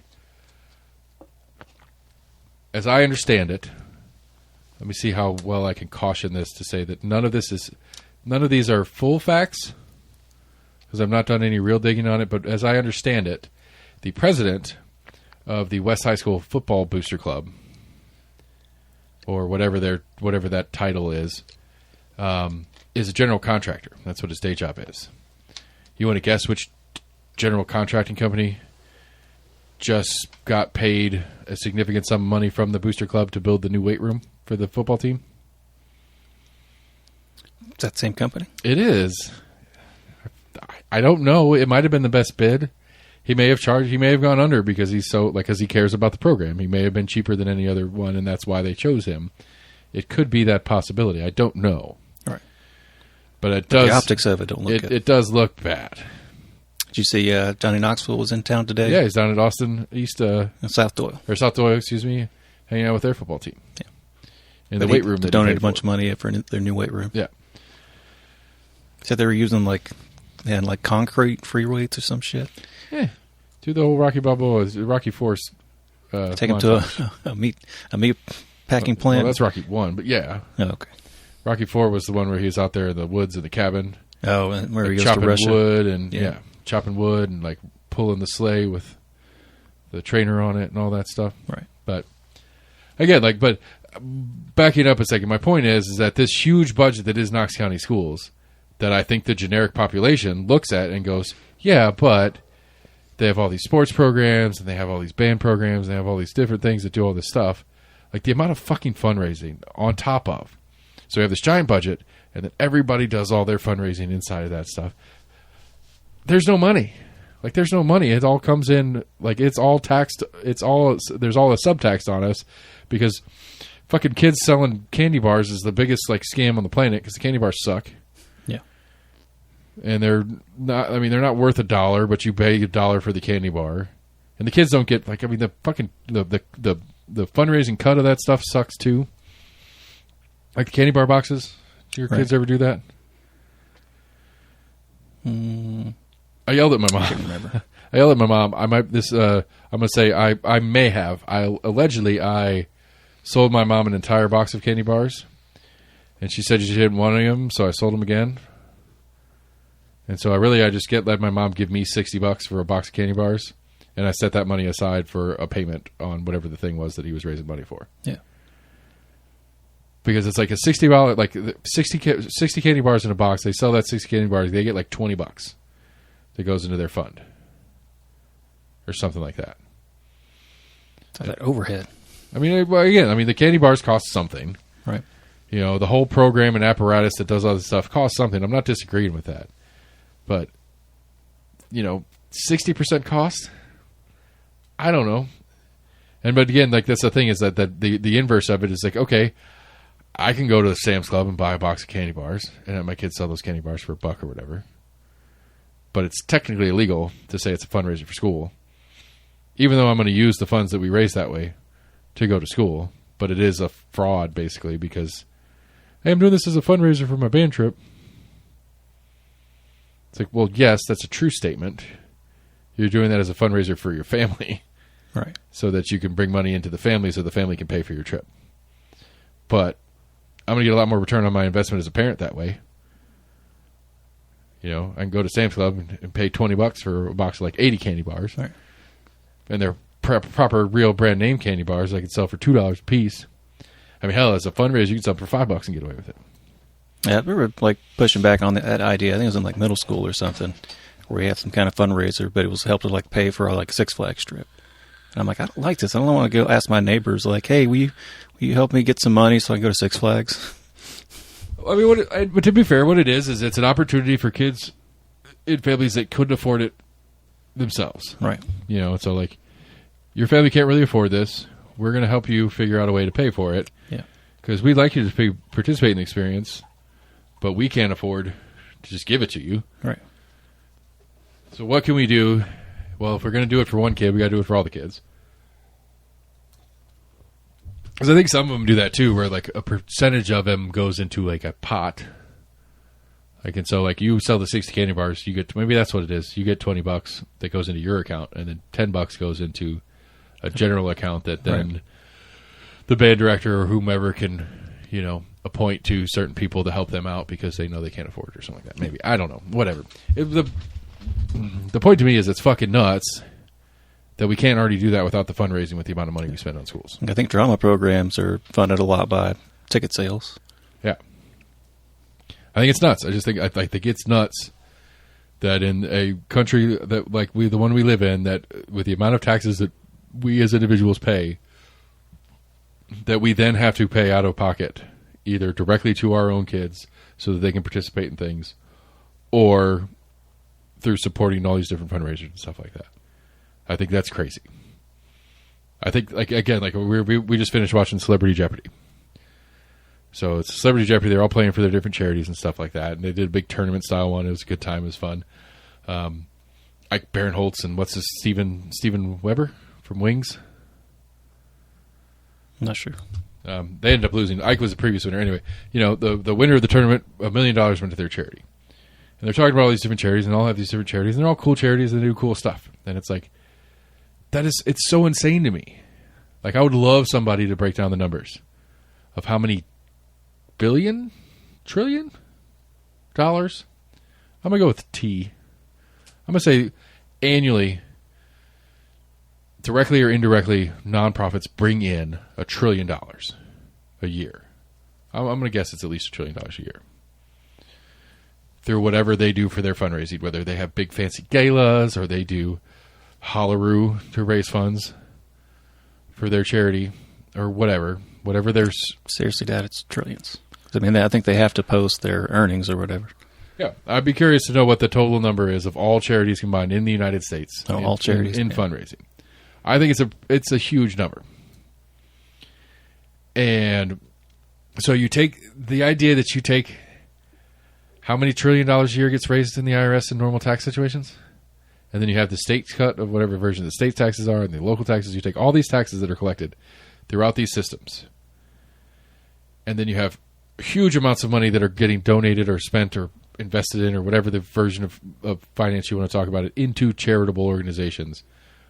Most of which are doing services that we would think that the government should be doing in the first place or should be a partner in. And sometimes they're partners in. Sometimes these nonprofits are getting funded by the community and then directly by the government themselves. We have a number of them here in Knox County that operate that way, that they get either get grant money or they're basically employees or they're subcontractors to the city of Knoxville. We have tons of those. It gets a good percentage or whatever of their funding through tax spend, which I'm okay with. Like, I get that. That was actually one of the things that was interesting in my debate when I had the debate on there. It's like Kim Frazier nailed that one. Like, nailed it. Because Betsy was talking about how much Knox County budget goes into different nonprofits. And Kim's like, yeah, that's a good thing. Because they're better at it, and they can do it better than we can for less than we could. So we can give a nonprofit $500,000, and it would cost us $1.5 million to do the same thing. That's me paraphrasing her statement, but it was a good statement. It's like our partnerships with the nonprofits are important because they cover services that we want to cover better and cheaper than we can do it ourselves. Which I'm okay with. Like, I'm okay with the premise of that. But the idea, when you pile all those things together, kind of crazy to me. Like the amount of money that is exchanged in the economy, either through taxes or nonprofits, for services to the public, is just a ridiculously large amount of money. That's, I mean, you see, and we still suck at it. You still see the stories every once in a while of, like, you know, somebody's GoFundMe happens to go viral and they get a shit ton of money. Yeah, yeah.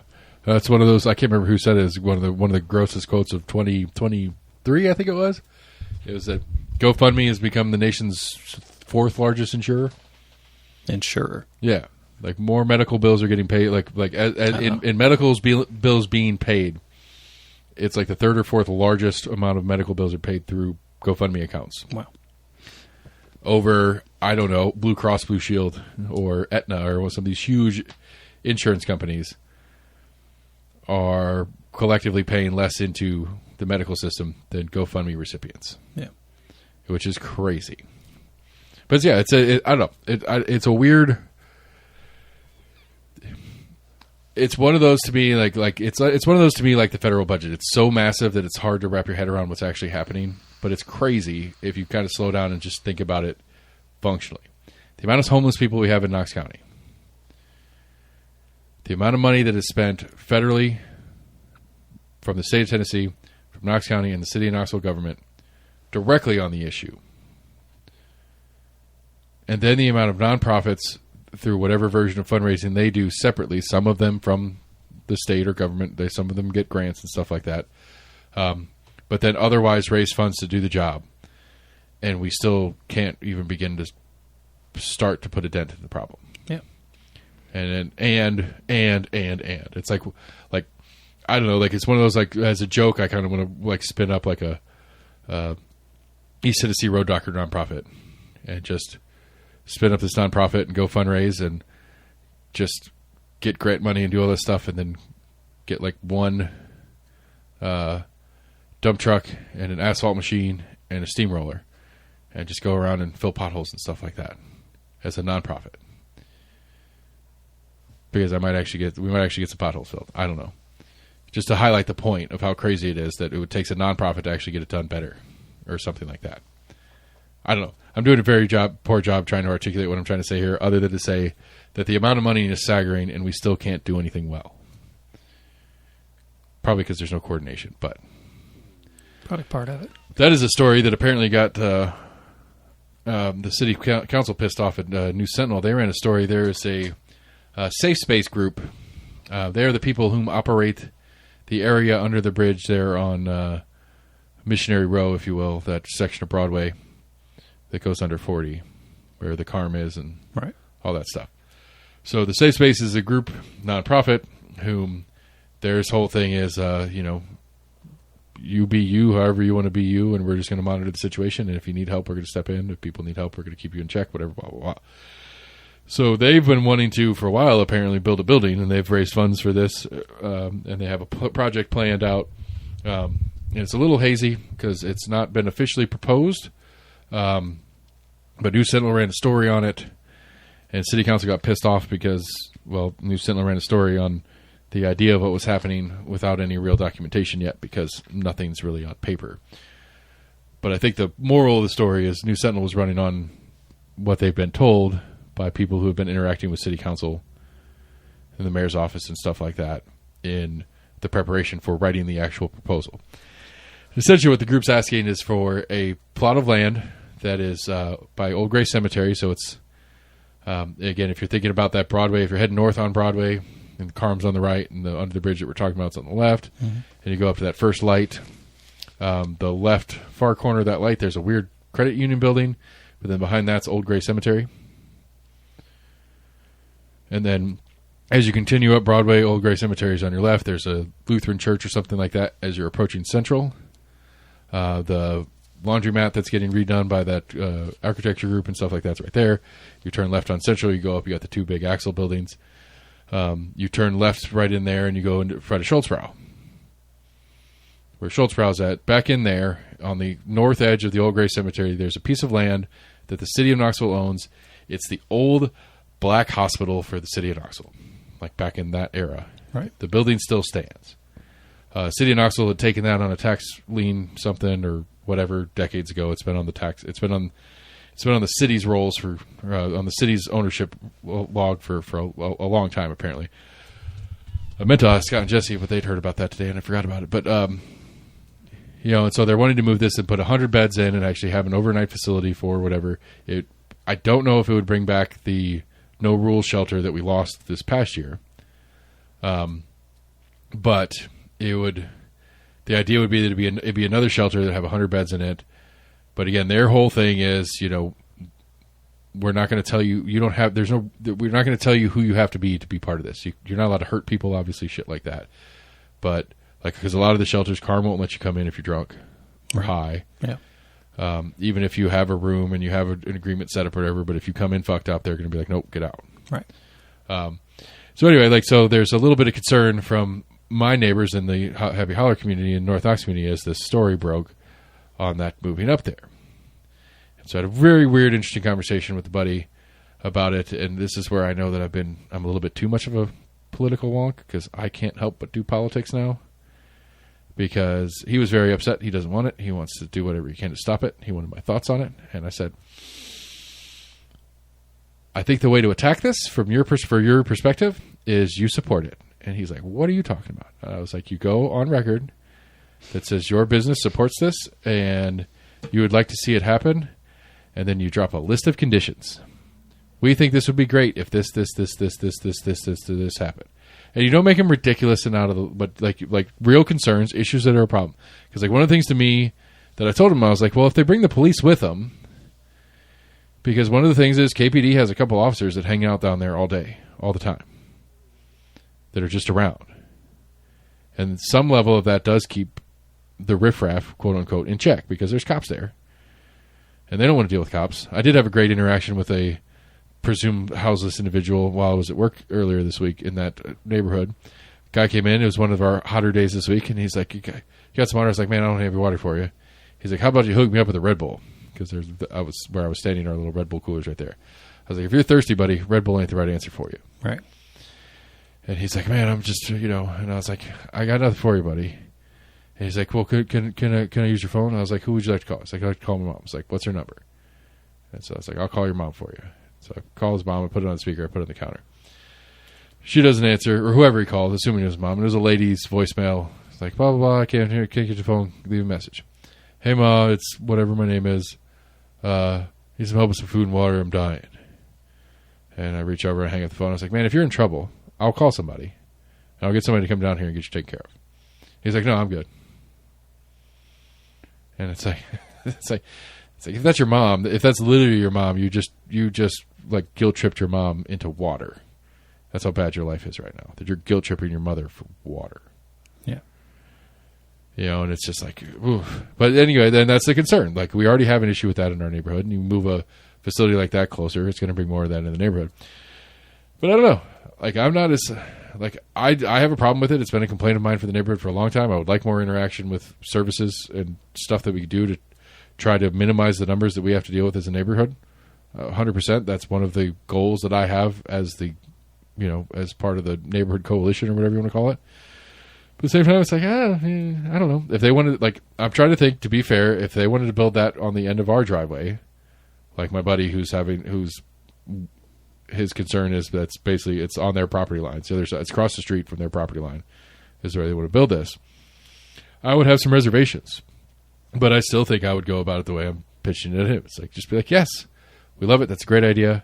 We would love to help. What can we do to help? These are the things that we would like to see.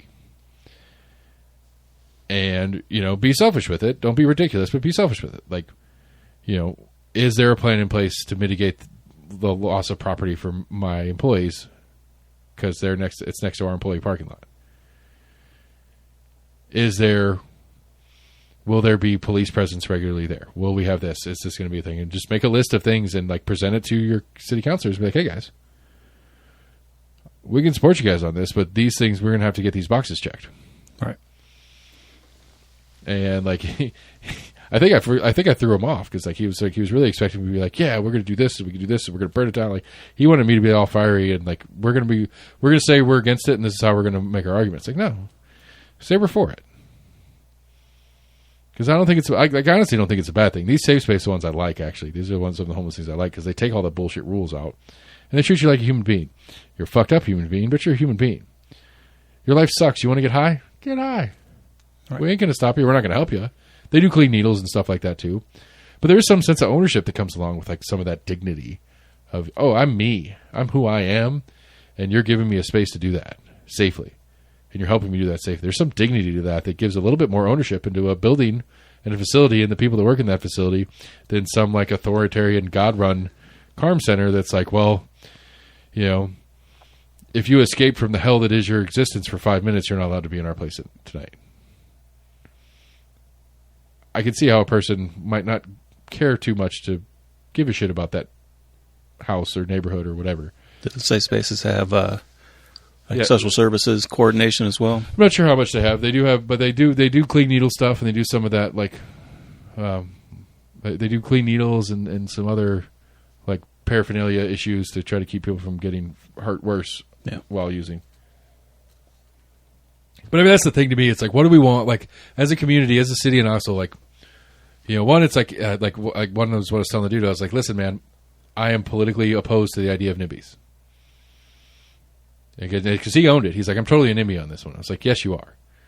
I was like, we're not playing. I don't play that game. I'm not going to do it. Like, if the idea of what they're doing is a good idea, then being my neighbor is not an argument against it. I can't do that. And so, anyway, it was fun. And so, because I'm a YIMBY. Yes. If you want to build a drug rehab facility in my backyard, come on, bring it. I will have stipulations, and I will have my guns armed. Just not a landfill? Huh? Just not a landfill? I don't care. We talked about it. Oh, that was one thing you said you wouldn't want. It's like I wouldn't want it, but my right to say you can't do it. Like if somebody wants to put like a single lot landfill in, it'd be interesting. You know, like it'd be actually pretty awesome. Actually, just one neighbor wants to turn their lot into a landfill. It'd be pretty awesome. Because like the rules and stuff that you have to do with the landfill, as far as like clean cover layers and all that kind of shit they have to do. I think it'll be full in like 2 weeks, and I'll just have a big hill on purpose, not the logistics of a 1.5 acre lot or whatever. I'm just saying it wouldn't be cost effective for the front end of it, but like it'll be full in 2 weeks, and I'll just have this nice big hill next door. Yeah, And my kid, we can go sledding on it. I can go sled off the hill into my own backyard. That'd be so much fun. That's what in Milwaukee, the old landfill in the southwest corner of Milwaukee, the old landfill is a ski resort, essentially, and amphitheater. They have an amphitheater there, and so some good concerts came through there. But eastern Wisconsin is super flat, right? And so it's the tallest landmass for miles. I'm trying to remember the name of it. I remember learning about it in school, but there's an island that New York and that area uses. Yeah. Or it's 6 stories tall or whatever now, because they just keep piling up more trash on this separate island. I'm sure all the juices are real great for the Hudson and whatnot right there. Yeah, you have methane buildup. Yeah. Well, they started figuring out how to tap that shit in Canada. Some of you can, I think, yeah. They tap it and refine it, and you got natural gas. I think that's what you should do with cows' asses, too. Actually, there was a farm. This was back There's some farmers that have done it, but I think the cost of the equipment to then kind of try to recapture all of that. Yeah, there's a little farm. There was a small farm down the street from us when I lived in Wisconsin that had a methane collection barn. But it was a small farm. It was only 20 head of cattle. It wasn't huge. But right. One day we were driving by and they were doing construction. We could finish it up. But it was this big, new, shiny barn that used to be just a old wood pole barn. What is that? My brother could be full of shit. He's like, that's one of those methane barns. This was back in the 90s. Right. But I don't know. I'm curious. I'm back on the solar potential, trying to figure out, if we could put some panels on that new building and pay for itself. You have to look at the direction, because you've got some trees that are going to block some of it. Yeah. Even just I think most of the federal subsidies, I think they expired at the beginning of the year or whatever. Yeah. That's just fine with it. Honestly, free market stuff should fix that anyway, if we can figure out how to deal with China. The cost isn't the cost of the panels isn't the concern. It's the batteries have gotten better. That's the big part. That's the huge part right now. Batteries have gotten better. The panels are still pretty expensive. Right, but you can have a battery now that can actually hold a good amount that doesn't take up half your fucking house. Right. And so that's a huge one. Thank you, Tesla, among others, for helping develop that. That's the other one that I'm curious about too. That that's one of the most underrated things in the Elon Musk sphere that we don't talk about. That people don't talk about is his ceiling tiles. They're not ceiling tiles; it's roof tiles. They're 1 foot square roofing tiles that you nail in like a terracotta. That are all I think they're thermal solar panels or something like that. There's a different it's not a standard solar panel. Yeah, but. You take a whole roof and it's a good looking roof and it's a nice tile looking roof, but every single one is a panel and it's producing some, and they're all, daisy chained together, and you can lose a couple and it doesn't fuck anything up, and it's all. But that's one of his systems that nobody talks about, and I was kind of finding it. It's always been a thing. I mean, there's flexible solar panels or photovoltaic. Yeah. Cells. Yeah, I saw a cool thing. This dude built a really very simple, logical. What do they call them? Chaser panel? Not sure. Where it actually follows the sun across the sky, so it's always fully facing it. Okay, I've seen some where you can manually adjust it. This one, he made it with his system. The way it works is he had 2 little solar panels that sat just right at the edge of his main panel, and each of those panels powered very small electric motors. Yeah. And so when that electric motor had light on it, it would turn that motor on, which would pull the panel towards that direction until it was now in the shadow, lost power, would shut itself off, and then the main panel is facing directly at the sun. It's a really neat, very simple, basic system. You could just do a computerized system that knows the direction of the sun throughout the whole year. Yeah. To have optimal... Sure. I mean, whatever, but I would say you just chase it around all day or whatever. But right. Even if it's I don't know, you have to figure out what the math is. But I mean, even on a cloudy day, you're still getting some. You're not getting obviously the same amount of power, but even on a cloudy day, you're still those cells are still receiving some energy. Like I said, storage is the thing. As storage has got better, right? The functionality has got better. Yeah, I mean, there's some people that just daisy chain 15 car batteries to it. Yeah. Yeah, I mean that's what I mean. A lot of them are they're these 18650s, just big stacks of these all soldered together. Huh. And so, like, you take one of those that, like, you take however many of those it take to build about the same size as a car battery. It holds charge a lot better than the car battery does. And it holds more than a car battery would at the same size. So it's probably more expensive. Well, I've seen some systems where it just almost kind of looks like a big giant cooler, almost kind of like your tool thing that you have. Yeah. That you can buy like different, more and more things to kind of stack up on top of it. That's basically a whole bunch of batteries. But it's a whole entire system and like inverter built in all in one.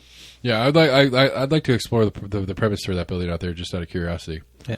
I mean, the one good thing about putting the panels on the roof, you're also blocking heat that's coming in to your roof as well. Right. There's that, and then it's just, I don't know. Like, again, I go back to my stupid idea that I don't think is that stupid. I'm sure there's like some practical problem with my ideas that, like, I don't understand why a utility wouldn't be just investing in small scale. Like, anybody that wants to let us put a solar panel on a roof will give you a discount. Right. We're not going to pay you for what your roof does, but, like, you've got a multi-million-dollar, $100 million, billion-dollar, nuclear plant over here. How many houses could you cover with solar panels with that same amount of money? And would that produce enough to offset it? Right. Maybe they were talking about it, I guess, during like hurricane season a couple of years ago. There was some kind of community that I think they collectively had a bunch of solar panels and battery backups to where whenever like all the power went out, that neighborhood or whatever had enough backup power to at least, power them for, 4 or 5 days. Nice. But I mean, one of my friends has panels, but he doesn't have any kind of like battery system. I told him he needs to call somebody to see how to hook it up, but it pretty much, I guess, just offsets his power usage. But I think he's got like 4 panels on his roof. Yeah. I mean, there's lots of different ways you can do it.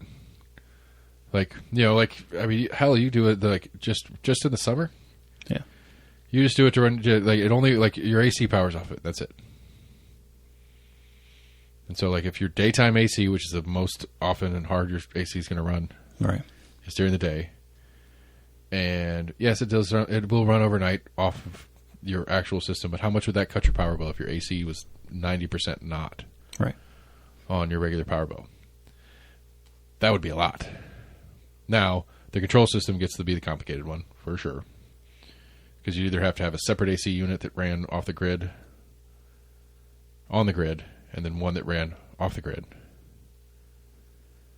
I don't know how you figure that out, but well, they have systems that can essentially detect what draw you're getting, so they can kind of switch back and forth between the two or whatever. Yeah, some sort of control system would be good. It's complicated. I still think the overall cost, I think for even a home that puts 10 panels on the roof, I think the actual payoff to where you're getting the same savings or whatever is still like at least 10 years. Yeah.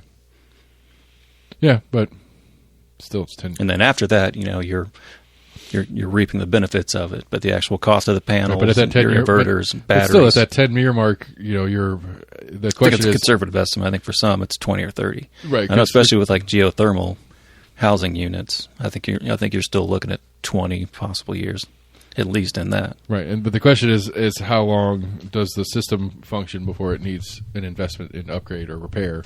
Right.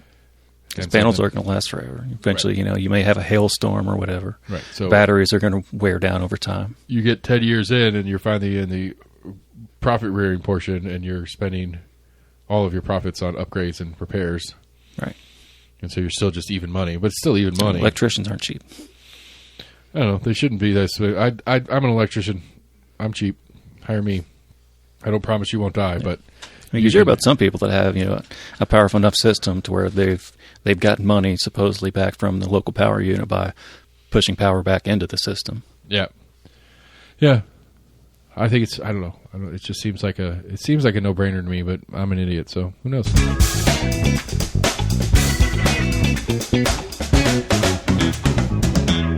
Let's see here.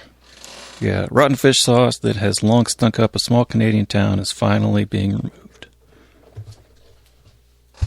Rotten fish sauce. Yeah.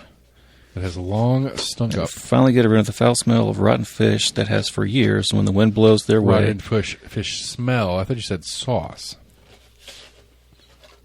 Yeah, it is. Yeah, rotten fish sauce. Is it a fish sauce factory? Let's see here. culprit is an unpleasant odor that has vexed the picturesque town of 300 people.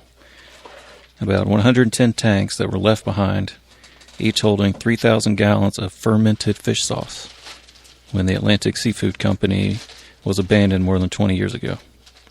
Huh. The place was left to ruin, windows got broken, roof blew off. The sauce kept on fermenting as the bacteria did their job, and the townspeople could smell it. I feel like there's like money. Like that was money that they... How did they get rid of it? Let's see here. Crews kicked off a major cleanup operation at the dilapidated plant this week. Let's see here. Describing the town's lengthy crusade to get the provincial government to fund the cleanup, federal government has not contributed to the cost. That kind of makes me a bit mad. Every door we came to was closed in our face. They forgot about us. Over the next few months, workers will drain the vats, left behind fluid, and mix it with peat moss, which will absorb the liquid. I feel like there's somebody that like would want that. Well, this one's probably gone bad if it's been sitting there, a decade or two. Oh. What else are you going to use it for? I mean, like it's fermented, right? Like the best fermented things, the longer they get to sit in their thing, the better they are, right? Like it's going to cost $1.2 million. That's not bad. That's something I've something I catch myself doing as I age. It's like things of that scale only costed $1 million. It's not bad. Yeah, I would say like there's a $100,000 bottle of wine that's been fermenting for 100 years, and people are excited about that. Like it becomes some weird investment strategy to buy an old bottle of wine and then sell it at auction and raise money for profit, because I don't know, people are going to keep buying them and not care because they're not going to drink it. Just bottle it up. Double aged, quintuple aged. I don't know. Like, I mean, shit, like think about like whiskeys and stuff like that. The best like fucking whiskeys and scotches and stuff like that. Right. Like 20-year-old, like a 20-year-old. Those are designed to ferment for that long. I don't know if this fish sauce is necessarily, It might not have been good condition for it. To be fair, right? I would say it. Like it could be. It could have been. They could have funded their $1 million cleanup. Is all I'm saying. Could have tried. Yeah, I did see a video about some Chinese. Like I know it was in Japan. Almost kind of like that. There's like super high-end soy sauce that they literally ferment for like 10, 15 years. Yeah, that's what I'm saying. That's what I'm saying. Get you some of that high extra virgin fish sauce.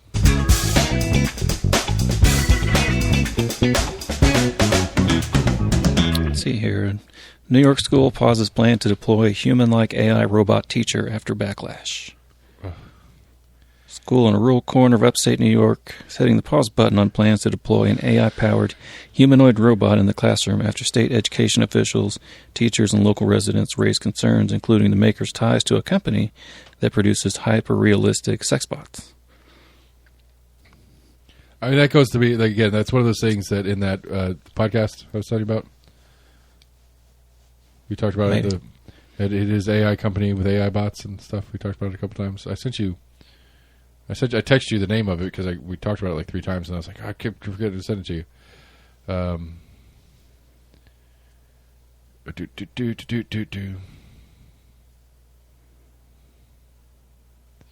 Damn it. I really thought I sent it to you, or I looked it up after the show last week. Maybe. Whatever. One of the, people you interviewed on the show was talking about, it's like, I don't understand, this person was saying, I don't understand our obsession with making them humanish. Because, like, the whole thing is, like, he's referring to, like, he was talking, he's like, I caught myself talking to my therapist about one of the AIs that I created and dealing with him in our chats. And he's like, I was talking to this, like, it was like a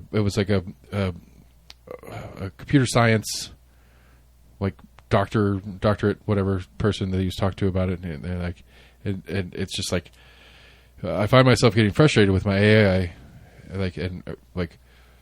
referring to them by names and giving them pronouns like people. And this person was like, that's one of the things, like, she's like, that's one of the things I haven't figured out. Like, I understand our want to do it because we're talking to them.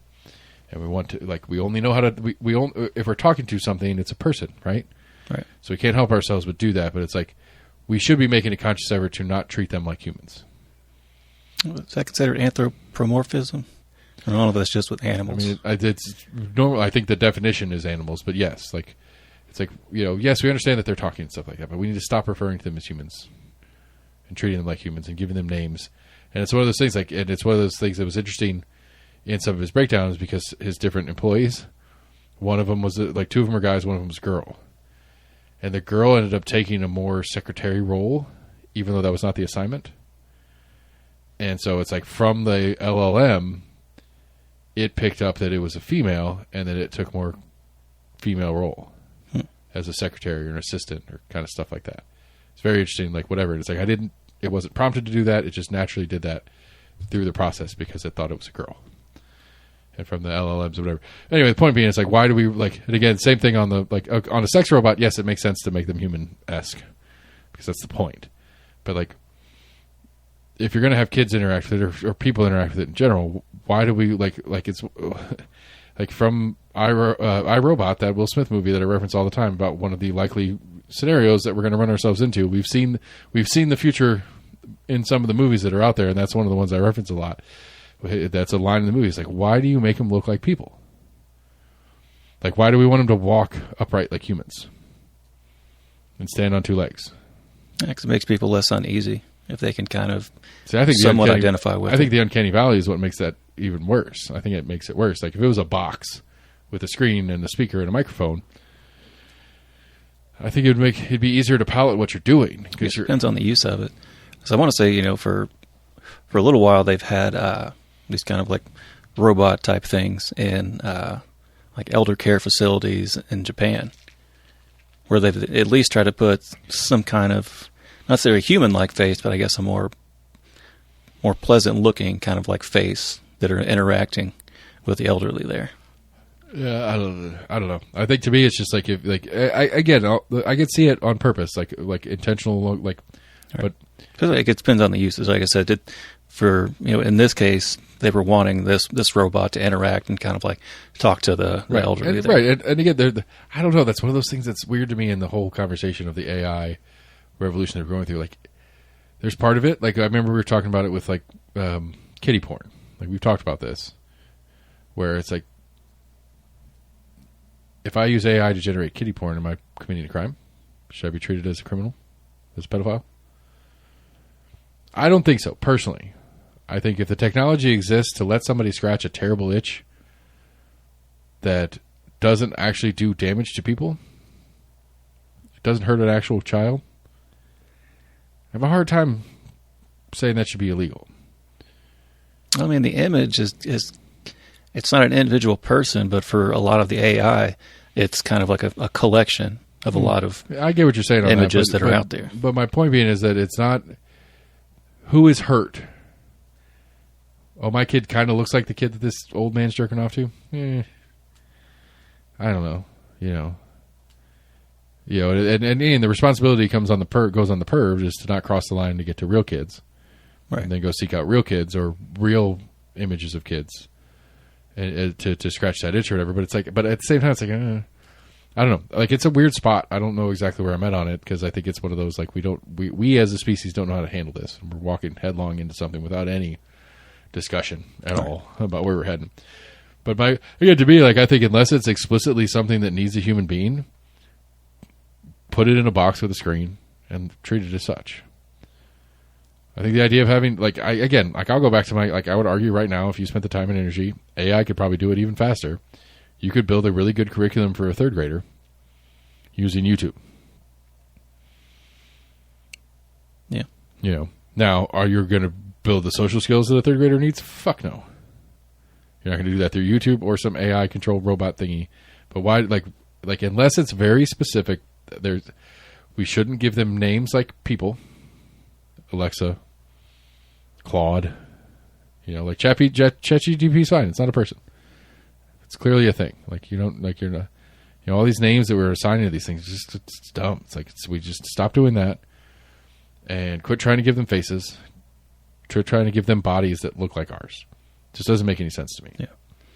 There's a really interesting story that was, I can't remember who actually put it on. It may have been, I don't think it was the federal government, but they basically had a Model UN where they had two students from each state. And I think there was a couple states that didn't send somebody, but they had them all kind of sit down, almost kind of like a Senate, basically. I think it was what they were trying to do, to come up with kind of regulations and guardrails for using AI in school. As to when they should introduce this, and should teachers, not necessarily be required, but should kind of computer learning and AI learning be kind of introduced in school, to at least kind of, because these kids are going to experience it at some point. It's let's at least give them a little bit of a leg up and be hey, these are the upsides to it, but these are also some of the detriments of being overly reliant upon it. But I think most of the students are in agreement that, teachers should be able to, or they shouldn't be able to, students shouldn't be able to use it on tests. They can use it a little bit on assignments as far as research, but the teachers should also, if it's a project, be able to require the students to then, and I've heard of some schools already doing this, basically ask the student to, if there's a question of whether or not AI was used to do a majority of the work, we'll have them defend it orally, basically. It's all right, you did a project on George Washington. I need you to get up and prove to me this, you've actually learned something, and basically defend it in a presentation. I like it, but I don't like it. I like it in the sense of it does prove the point that you actually do the work to get here, because if you did the work to get here, you're going to have some of that in your head. Right. But a lot of kids, especially kids that live their lives online, which all of our kids now do, to get up and speak in that format, how are you going to discount the social anxiety of that performance without just saying, okay, well, you can't answer right now. So I can't answer right now because I can't, people are looking at me and I'm freaking out. Right. I mean, you can do it on an individual basis, hey, after class. I'm just saying, that's me and the teacher. That was the first thing that came to my head to me. Is standing in front of the room or just, I mean, even not in front of the room, just sitting at my desk and the teacher going, okay, tell me more about this. Explain this part to me. Right. And the rest of the classroom's just sitting there. I might have had a little freak out when I was in high school or something like that. Definitely. On that topic. And so it's I don't know, that's a tough one. Or even have them do it in a writing format. Hey, all right, I need you to hand write out basically your project and what you've learned in this. I need you to type in front of me because none of your handwriting is legible. Now, I don't know. That's one of those things I joke about with the kids. It's I don't know if it's my fault because my handwriting's terrible. The Mrs. handwriting's not that great either. Our kids' handwriting is awful. It's bad. Yeah. Both my parents' handwriting's decent, but mine looks like shit. But both the kids' handwriting are bad. And I think that's partially because they don't write that much in class anymore. They don't do a lot of handwriting stuff. They do a lot of the stuff where they're, especially in the words, if they're writing an essay, they're typing essays in class on their computers. Right. And so it's I don't know. It's a tough one. You got any more weird? Yeah, that was about it. All right. Well, that's the show, everybody. Tune in next week for more flock bullshit.